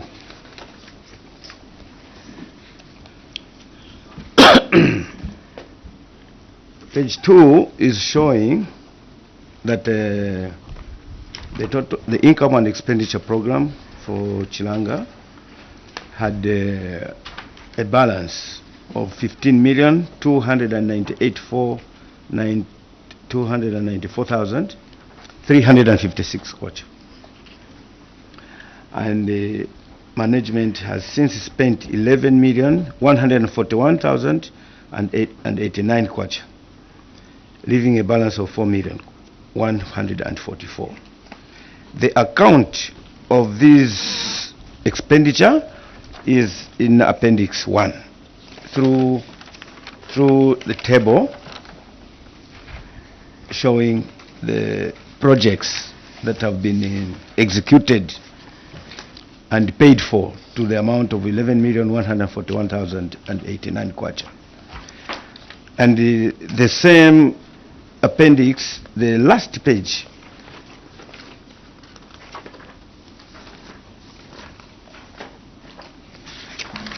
the last table is accounting for the balance 4,144,526. So what it means is that the first table is showing the amount that has been spent so far from the balance, and then the last table is showing the amount of money yet to be spent, and this is the budget. Chair, the details in these tables on the amount spent so far, amounting to 11,141,000 kwacha, is really alarming, in the sense that the project details, the financial details, do not make sense. The figures do not reconcile.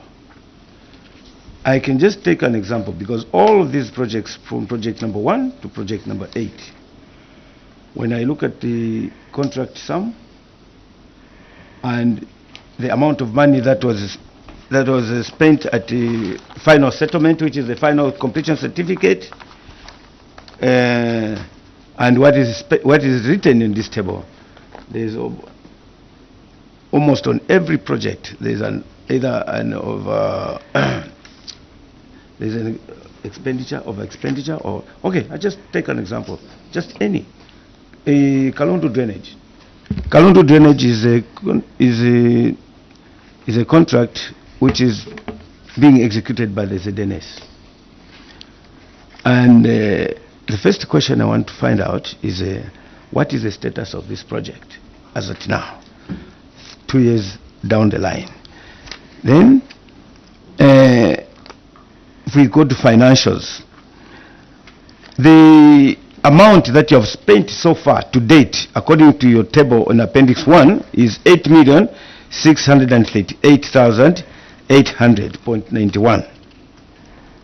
This is according to your record. Then we go to the last table, the amount to be spent, because this project, Kalundu Drainage, is an ongoing project. So it means we still have to spend on it. That is why it is appearing on the last page, on the last table. So you have spent already above 8 million kwacha, and on the last table you are saying you are yet to spend 460,650. Now the contract sum, the total contract sum for Kalundu Bridge, Kalundu Drainage, is 10,470,406.53. So from the contract sum and what you have spent already, 8 million, it shows that the balance should be above 1 million, 1.8 million, right? So my question is, why is the balance to be spent on this Kalundu Bridge only 460,000 when the contract sum is 10 million and you have already spent 2 million, or you have already spent 8 million? I can go to any other project, for example, crossing points. That's why I'm saying the financials do not make sense. I can go to crossing points. Crossing points, you have spent 432,000 according to the first page. 432,016 kwacha. And it is completed. The status is saying completed. So completed, which means you have closed the accounts. Now, the crossing points, you have 2 contractors. These crossing points are in Banana, and the other one is, I think, is in, I can't remember the location. So there are 2 contractors. So if you look at their completion certificates for these 2 contractors, you add the total amount of money that the client spent on these projects and reconcile it with the amount that is spent, you find that they don't match. You have overspent you have overpaid the contractors. So my question on this one now is, what is the total cost of the 2 crossing points that council has spent on the contractors? If you go to almost every project here, the financials do not tally with the figures that you have indicated on the completion certificate. Even just the simplest one, number 8, which is insurance for motor vehicles. I may ask, what is the total premium that you have paid on your vehicles?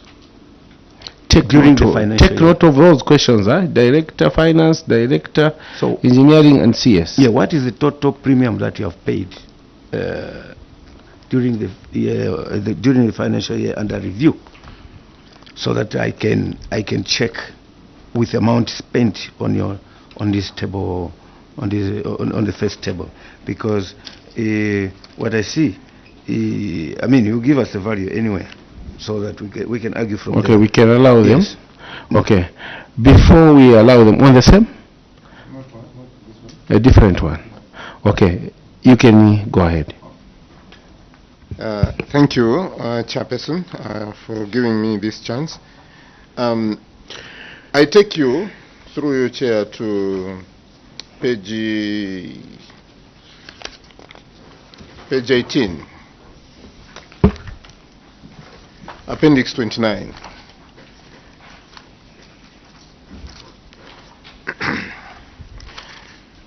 The query is actually on failure to settle staff obligations. Appendix? Appendix 29 on page 18. 29? Yes, on page 18. Do you have Appendix 29? No. From the, page 18. Okay. We can go to page 18. Yeah, we are there. Yes. And this is failure to settle staff obligations. Yesterday we had an issue in the same manner. And through you, Honorable Chairperson, in your language, se chapita echaona mzako leo mailo chilipaliwe.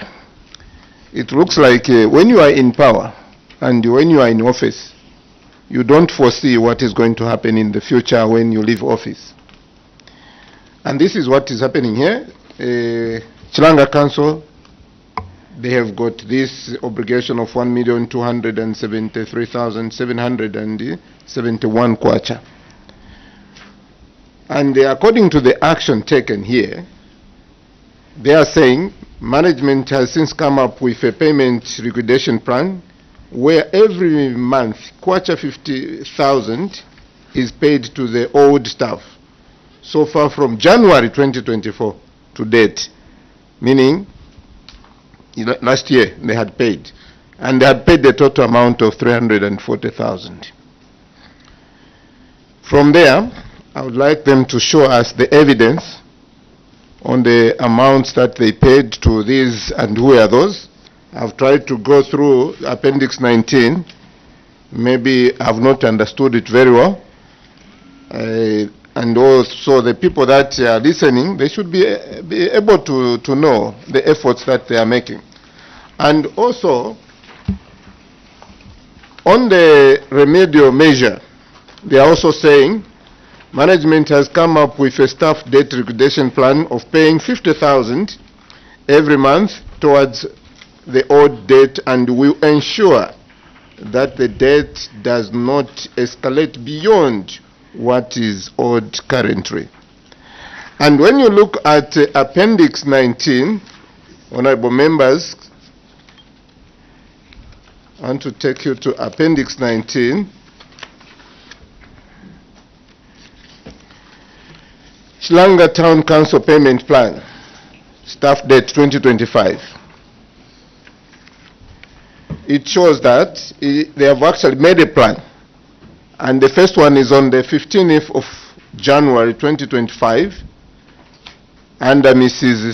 So I will not mention the name, which is 50,000. I also want CS to tell this committee, since today is 21st or 22nd, 21st I'm sure, of January, just show us the evidence to show that this person has been paid 50,000 kwacha. I think I end there. Yes, because we were overloaded by the questions from Dr. Mwanza, I will have a follow-up question on the issue of outstanding staff obligations. Can you start with what Honorable Dr. Mwanza asked on the financials on the projects, drainage by ZNS and other contractors? So CS, you can point at any one of them to either Director of Finance, Director of Engineering to help you. Thank you, Chair. I'll ask the Director of Engineering to come in, but maybe to just comment on the status of the Karundu drainage. This was a drainage that was started in 2023, being done by Zambia National Service. When the works had started, some of the portions where the works were supposed to be done involved demolition of some structures. Now, this was not factored in. So now it turned out that the GMMU was engaged where they were supposed to factor that in. So another cost, another estimate was done. And in the meantime, where they had also given us estimates for the works to be done, according to them, they had projected normal terrain, but it turned out that most of the stretch was basically rocky. So there was more blasting than was initially anticipated. So there was another BOQ that was submitted, which we actually have been working on at the moment. The works have not progressed in some sections because of the need for compensation for the affected properties. So that is on the status. Do you have evidence to the revised BOQs and other information? The revised BOQs, we haven't brought it on this one, but we have it at the office. When you're going for hunting, you don't leave the weapon. When you are coming here, query by query, you look, you go through them and you prepare in case we are asked. We are well, constituted here. If you look at the bias, the speaker has done a good job. So you need to carry all the ammunition. So we cannot, because what you are talking about is not supported by any evidence here. It's a story, just like another story. So we may not pick that. Can you, Director of Engineering, respond to some of the questions? And we'll ask the Director of Finance on the financials. Thank you very much, Chair. On the summations in relation to the contract price, as the CS has already mentioned, the contract, yes, for ZNS was slightly above 10 million kwacha, but in terms of funding, that whole 10 million isn't funded all at once. So it's coming in segments. So at the time the audit was being done, what was disbursed at that time was something close to slightly above 9 million. Hence, the computations which are being done against what was received and in the account. But when you compare what is in the account with what is the contract amount, the Honorable MP is right that the variance or what is yet to be spent should be slightly above 1 million. Thank you. Do you have a record of the actual contract signed? Yes, Chair. Okay, you do furnish. Is it there? Yes, it's attached. Thank you. For ZNS? Yes. Just a follow-up on this one. Okay, follow-up, Doc. You've mentioned that there was a variation, the scope of work changed. Yes, yes. And then, so there's a revised contract, which is not part of your submission. What you have submitted is a contract showing 10 million kwacha through appendix. It's 10,470,406, and it also shows that the project account paying ZNS is the DMMU account. So you are trying to account for when the auditors visited your office, they found that there was about 15 million kwacha that was unspent funds. And later you explained to say you have already spent, to date, you have spent 11 million. And 4 million is yet to be spent. So you are accounting for the 11 million in this table on appendix. So when you are accounting for this 11 million, you must look at the portion, the amount of money that Chilanga spent, not the co-funded project, not a component for the MMU. So based on your revelation that the contract is above 10 million, what is the total contract price or part? What is the financial part that Chilanga, through the council account, is accountable to this particular contract of Kalundu drainage? Yes. Chair, we can furnish the committee with the exact amounts when we put a document. But it's here. Hold on. You have said you have spent the amount spent just on the Kalundu project, Kalundu drainage. Amount spent is 8,638,800. My fear is that this money that you have spent here, that you have recorded here, is not from your account. Because on page 1, on page 2 is showing the sources of finances that council raised these monies, grants and also from revenues.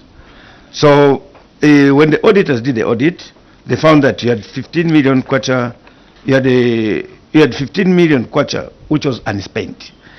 And now you are accounting for the money for this 15 million kwacha through these two tables, the first table and the last table in the appendix. Now from the first table, you are showing you have spent, amount spent, 8 million just on one project. We haven't even touched the rest. 8 million. And when I look at the details, who paid? It is DMMU. Were they paying through the council or they were paying direct to the contractor? Chair, the money was sent into our account and we are paying. It's the council that is paying Zambia National Service. They only sent the money into the council account. So it is showing as part of your income? Correct, Chair. In your account, you received some money as part of a grant? Correct, Chair. Which you are disbursing? Yes, Chair. Okay, let's look at Honorable Kamondo's question on the issue of outstanding retirees' benefits. Okay, let's give them a chance. Okay, Honorable Pavyuma. Chair, since the directors confirmed to this committee that The mic near you. all these figures that they have presented before committee and what is in the appendix as evidence, they are not matching. For the purpose of a report that we are going to do after this interaction. Correct. Are you considering withdrawing these figures so that at a later stage before we finish our sitting, you furnish the committee with correct figures that will help us do a correct report? Thank you, Chair. In short, a reconciled report on the projects. You will need to furnish this committee before we conclude. We need also, the contract was, there was a variation, as stated by Doc. We need to see the fresh contract, if it was with the added scope, whatever change in scope, we need all that detail so that we pick the correct thing in our report. So that is what Honorable Pavyuma is saying.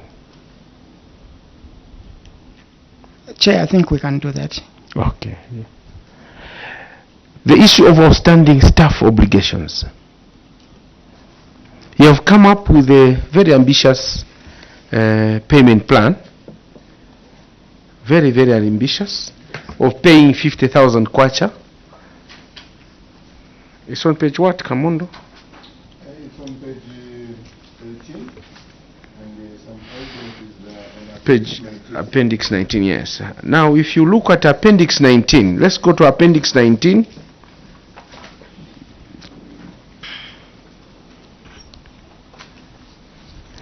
Appendix 19, you are saying January 15th, 2025, you are going to pay Mushanga 50,000. On 27th May 2025, you are going to pay Malambo. Let's go to Malambo. Malambo. In December 2023, you have attached a payment voucher of 10,000 kwacha to Malambo. 23rd December 2024. The voucher are not audited. The voucher was not audited. Actually, it was not acquitted by the recipient. So, is this the Chilanga standard that a voucher should not go through audit? We have internal auditor. We need to hear from you why we did not check this payment voucher, and also why Malambo did not acquit for the monies that received. The second payment voucher, keep track of where Mr. Kamondo.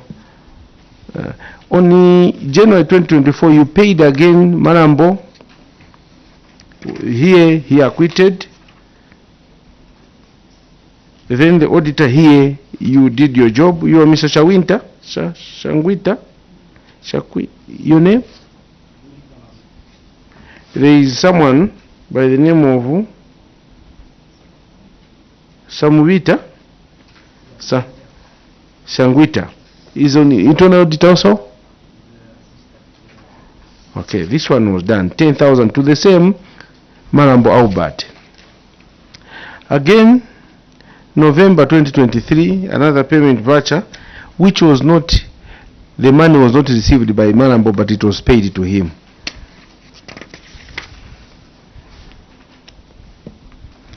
Again, Albert Marambo did not receive the money on October 2022. Now, in short, to add to what Honorable Kamondo asked, CS, Director of Finance, how do you pay without payments being audited? We have an issue with the weaknesses in the internal controls of councils, and here is one evidence that you do not audit, you make payments as if you are not an organized office. Is this a standard? Or what explanation do you give to us? Start with what Honorable Kamondo asked. I'll ask the Director of Finance to respond to the others, but on the auditing, all the vouchers were audited. The first one, I think that the auditors have been guided not to sign, to be part of the, but if you check on the top corner there, that's evidence of the audit. So all the... Who advised them not to... Auditors were advised by who maybe not to audit? Just take your time, CS. I'm picking your words. You were advised not to be, auditors not to be appending their authority on a voucher at the right space created. Who created this space known as space? Just I'll read for the entire voucher, the authority on the voucher. First, the voucher on the top left, down there, it is prepared by, meaning that the officer or the clerk who prepares the payment voucher after your memos, the name is Alice Katwamba. You have provided a space there. Then there is after that, it is approved by district accountant. Name is there. There is a space for that. Their designation, signature, and date. Then there is another space created for the town clerk. For this council, it was supposed to be a council secretary, but you chose Chilanga to put town clerk for your own reasons. Then the name is given, date and signature of that particular officer of a town council. Then another corner, there is a payment is checked. After being checked, there is a space for audit section. There is a name, signature, and date. Then there is a last space created by yourselves, or whoever gives you to create them. There is a space for one who receives the money, received by name, identity, date, and signature. You create these because you know this is the standard. I don't know who stopped you from these vouchers to be audited. And if you say the payment voucher for number one, it was in December 2024, the one in January 2024, the following month, the auditor signed. On the actual space created by yourselves. What story do you give? Chair, I'll ask the internal auditor to comment on this.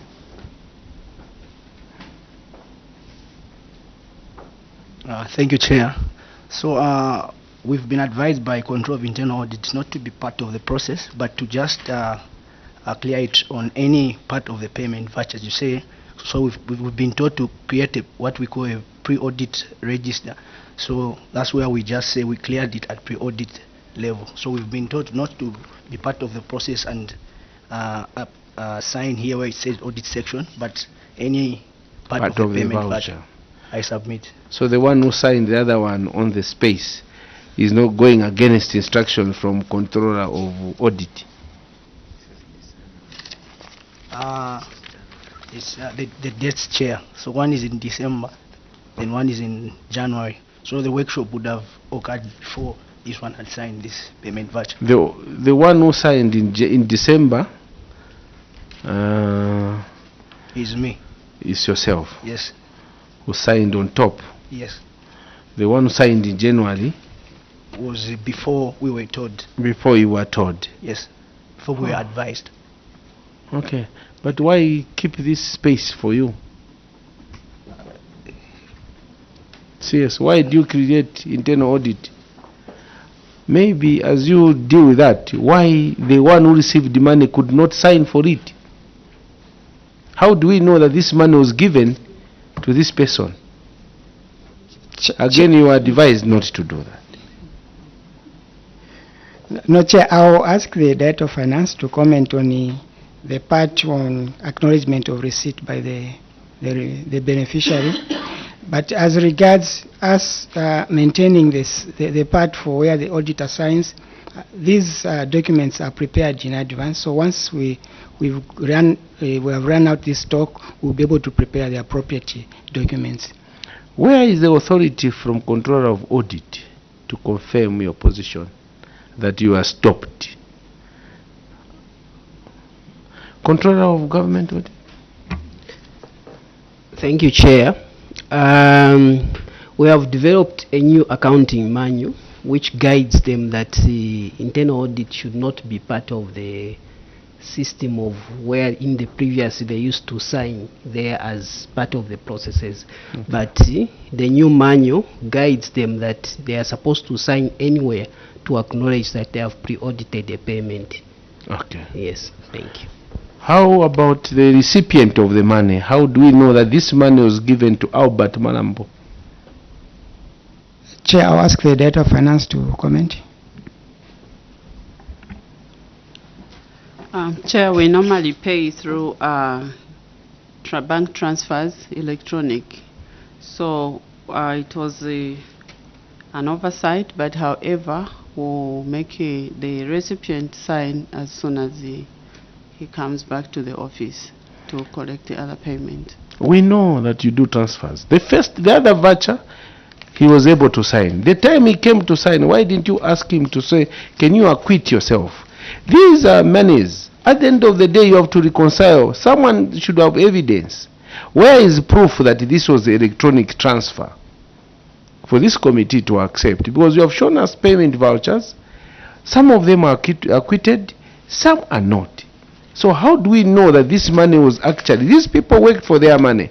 We have issues where people are complaining that they're not being paid their terminal benefits. And here you have prepared some document without proof to say this person actually got the money. We apologize, Chair. As soon as we get back to the office, we'll call the recipient to come and acquit for the funds paid to him. Honorable, the question from Honorable from Fumbwe, the first one. The first question was whether from the payment plan we have a payment which was due for the 15th. We haven't yet paid, but we'll be able to pay before the end of the month. You prepared this payment plan yourselves. No one forced you. And you know your capacity. At 15th of January 2025, we are going to pay 50,000 kwacha. A simple question. Have you paid the said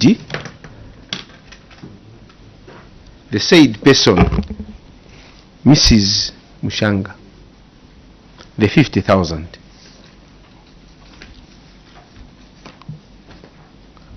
Because very soon you'll be paying another person.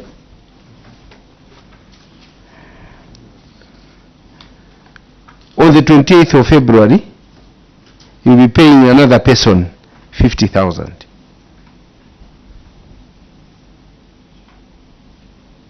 Have you honored the first payment you came up with this payment plan?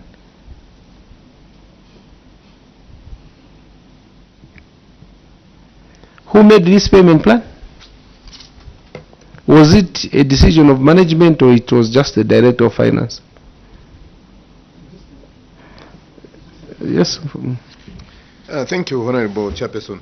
This payment plan was made on the 15th of January 2025. And they also proposed that they were going to pay Mrs. Mushanga on the 15th of January 2025. So can they reconcile this? Yes. Chair, the decision was made earlier by management, but it basically was what was concluded and signed there was the actualization of the document. We should have commenced the payments. However, we have a slight cash flow issue. We are relying, some of the resources we are relying on were from property rates. Now our version law expired on the 31st of December, so we haven't issued bills for rates for this year. We have got a law that I think the tribunal has already set but haven't yet delivered to us. So it's one of the revenue streams that has affected our normal activities. Your valuation law expired before you came up with this plan. On the 15th of January 2025, you sat and made a payment plan to pay 50,000 kwacha. This is their money. Actually, the 50,000 kwacha we are talking about here is not a final payment for them, is it? The answer is no. It's no. So we should not be seen to be doing a favor. You knew the valuation law had expired. Why did you come up with this payment plan? Was it just to answer the query to come and satisfy this committee?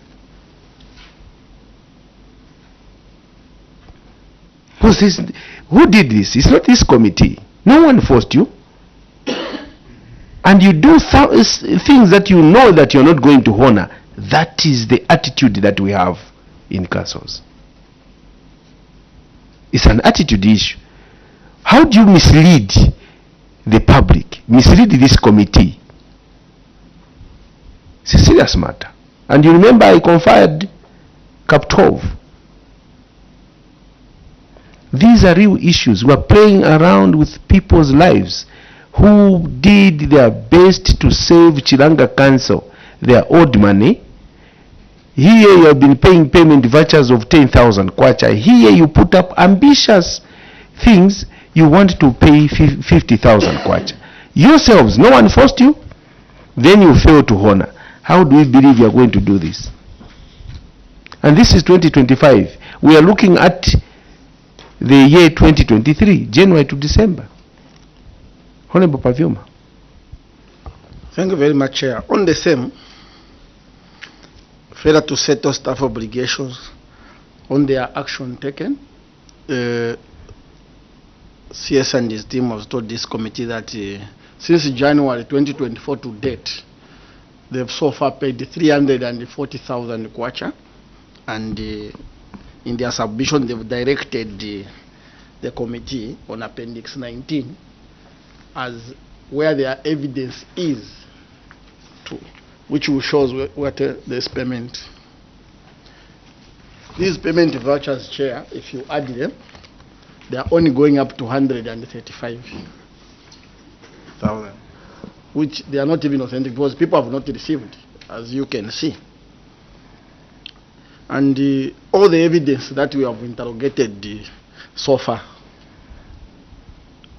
is showing that you are misleading this committee.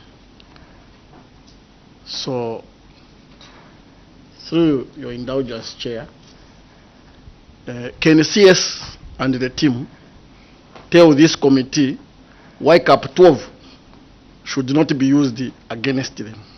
Thank you very much, Chair. Yes, you are not running the council accordingly. You sit down just to come up with the responses that you are going to give this committee. Why did you mislead that you paid over 300,000 when the actual is less than even 150,000? Why? Dr. Mwanza, before you respond. Doctor. Yes, just... Another question or same? No, well, just in the sense of misleading the committee through this submission. I just checked this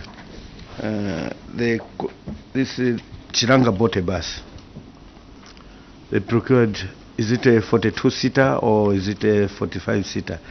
And the amount of money that is recorded as having been spent is not consistent with what you signed in the contract, and it is recorded as completed or spent.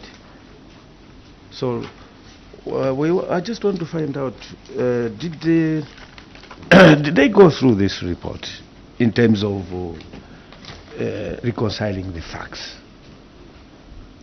Because almost every, if you just check every page, where there are any financials, whether statutory obligations or payments to people that deserve these payments, they don't reconcile. So did they go through this report to show the quality of the report, quality assurance? Yes, honorable members, I suspend business for lunch, and when we come back, Chilanga Council come with concrete direction and reasons why you are misleading this committee, and concrete responses, reconcile, go through the report and tell us why you cannot reconcile the figures. You are telling us something else, then meaning the opposite. The meeting is suspended. We resume at 14:10. Thank you.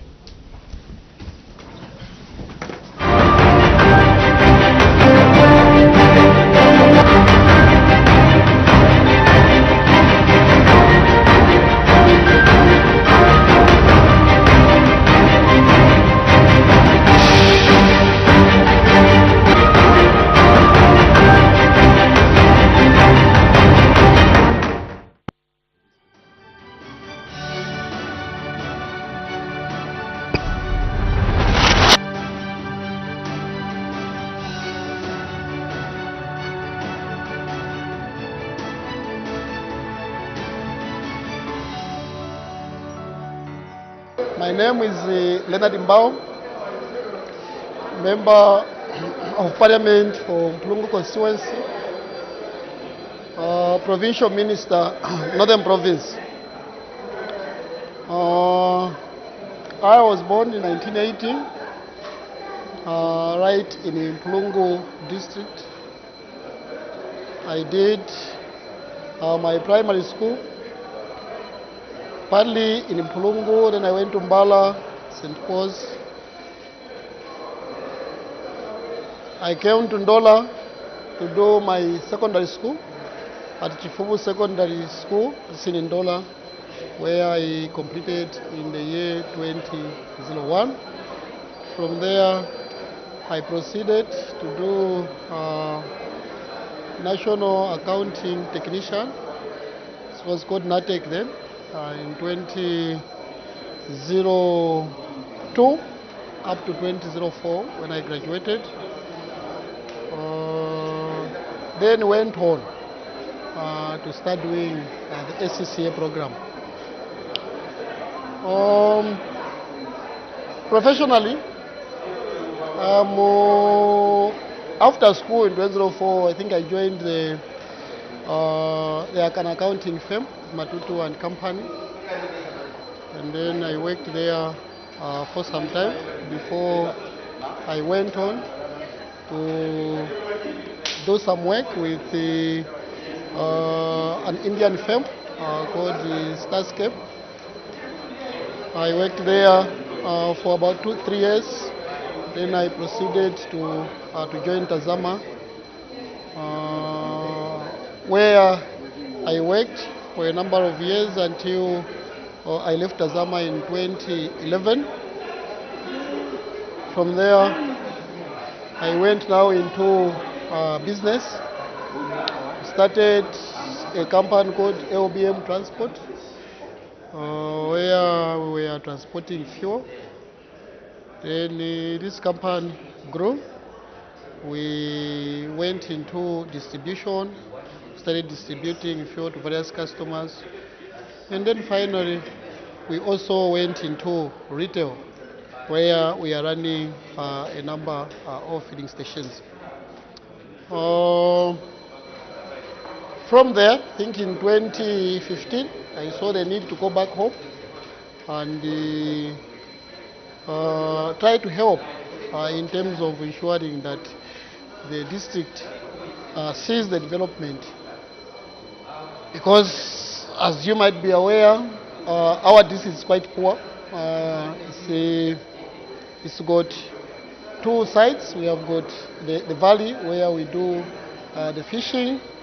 That's predominantly fishermen there. And then we have the plateau where we do farming. So we have got those two sides, fishing the other side and farming on the plateau. I contested in 2016 as an independent. We didn't do it. Went back in 2021 to contest, this time under the UPND, and we succeeded. Therefore, I am a member of parliament from Mpulungu constituency.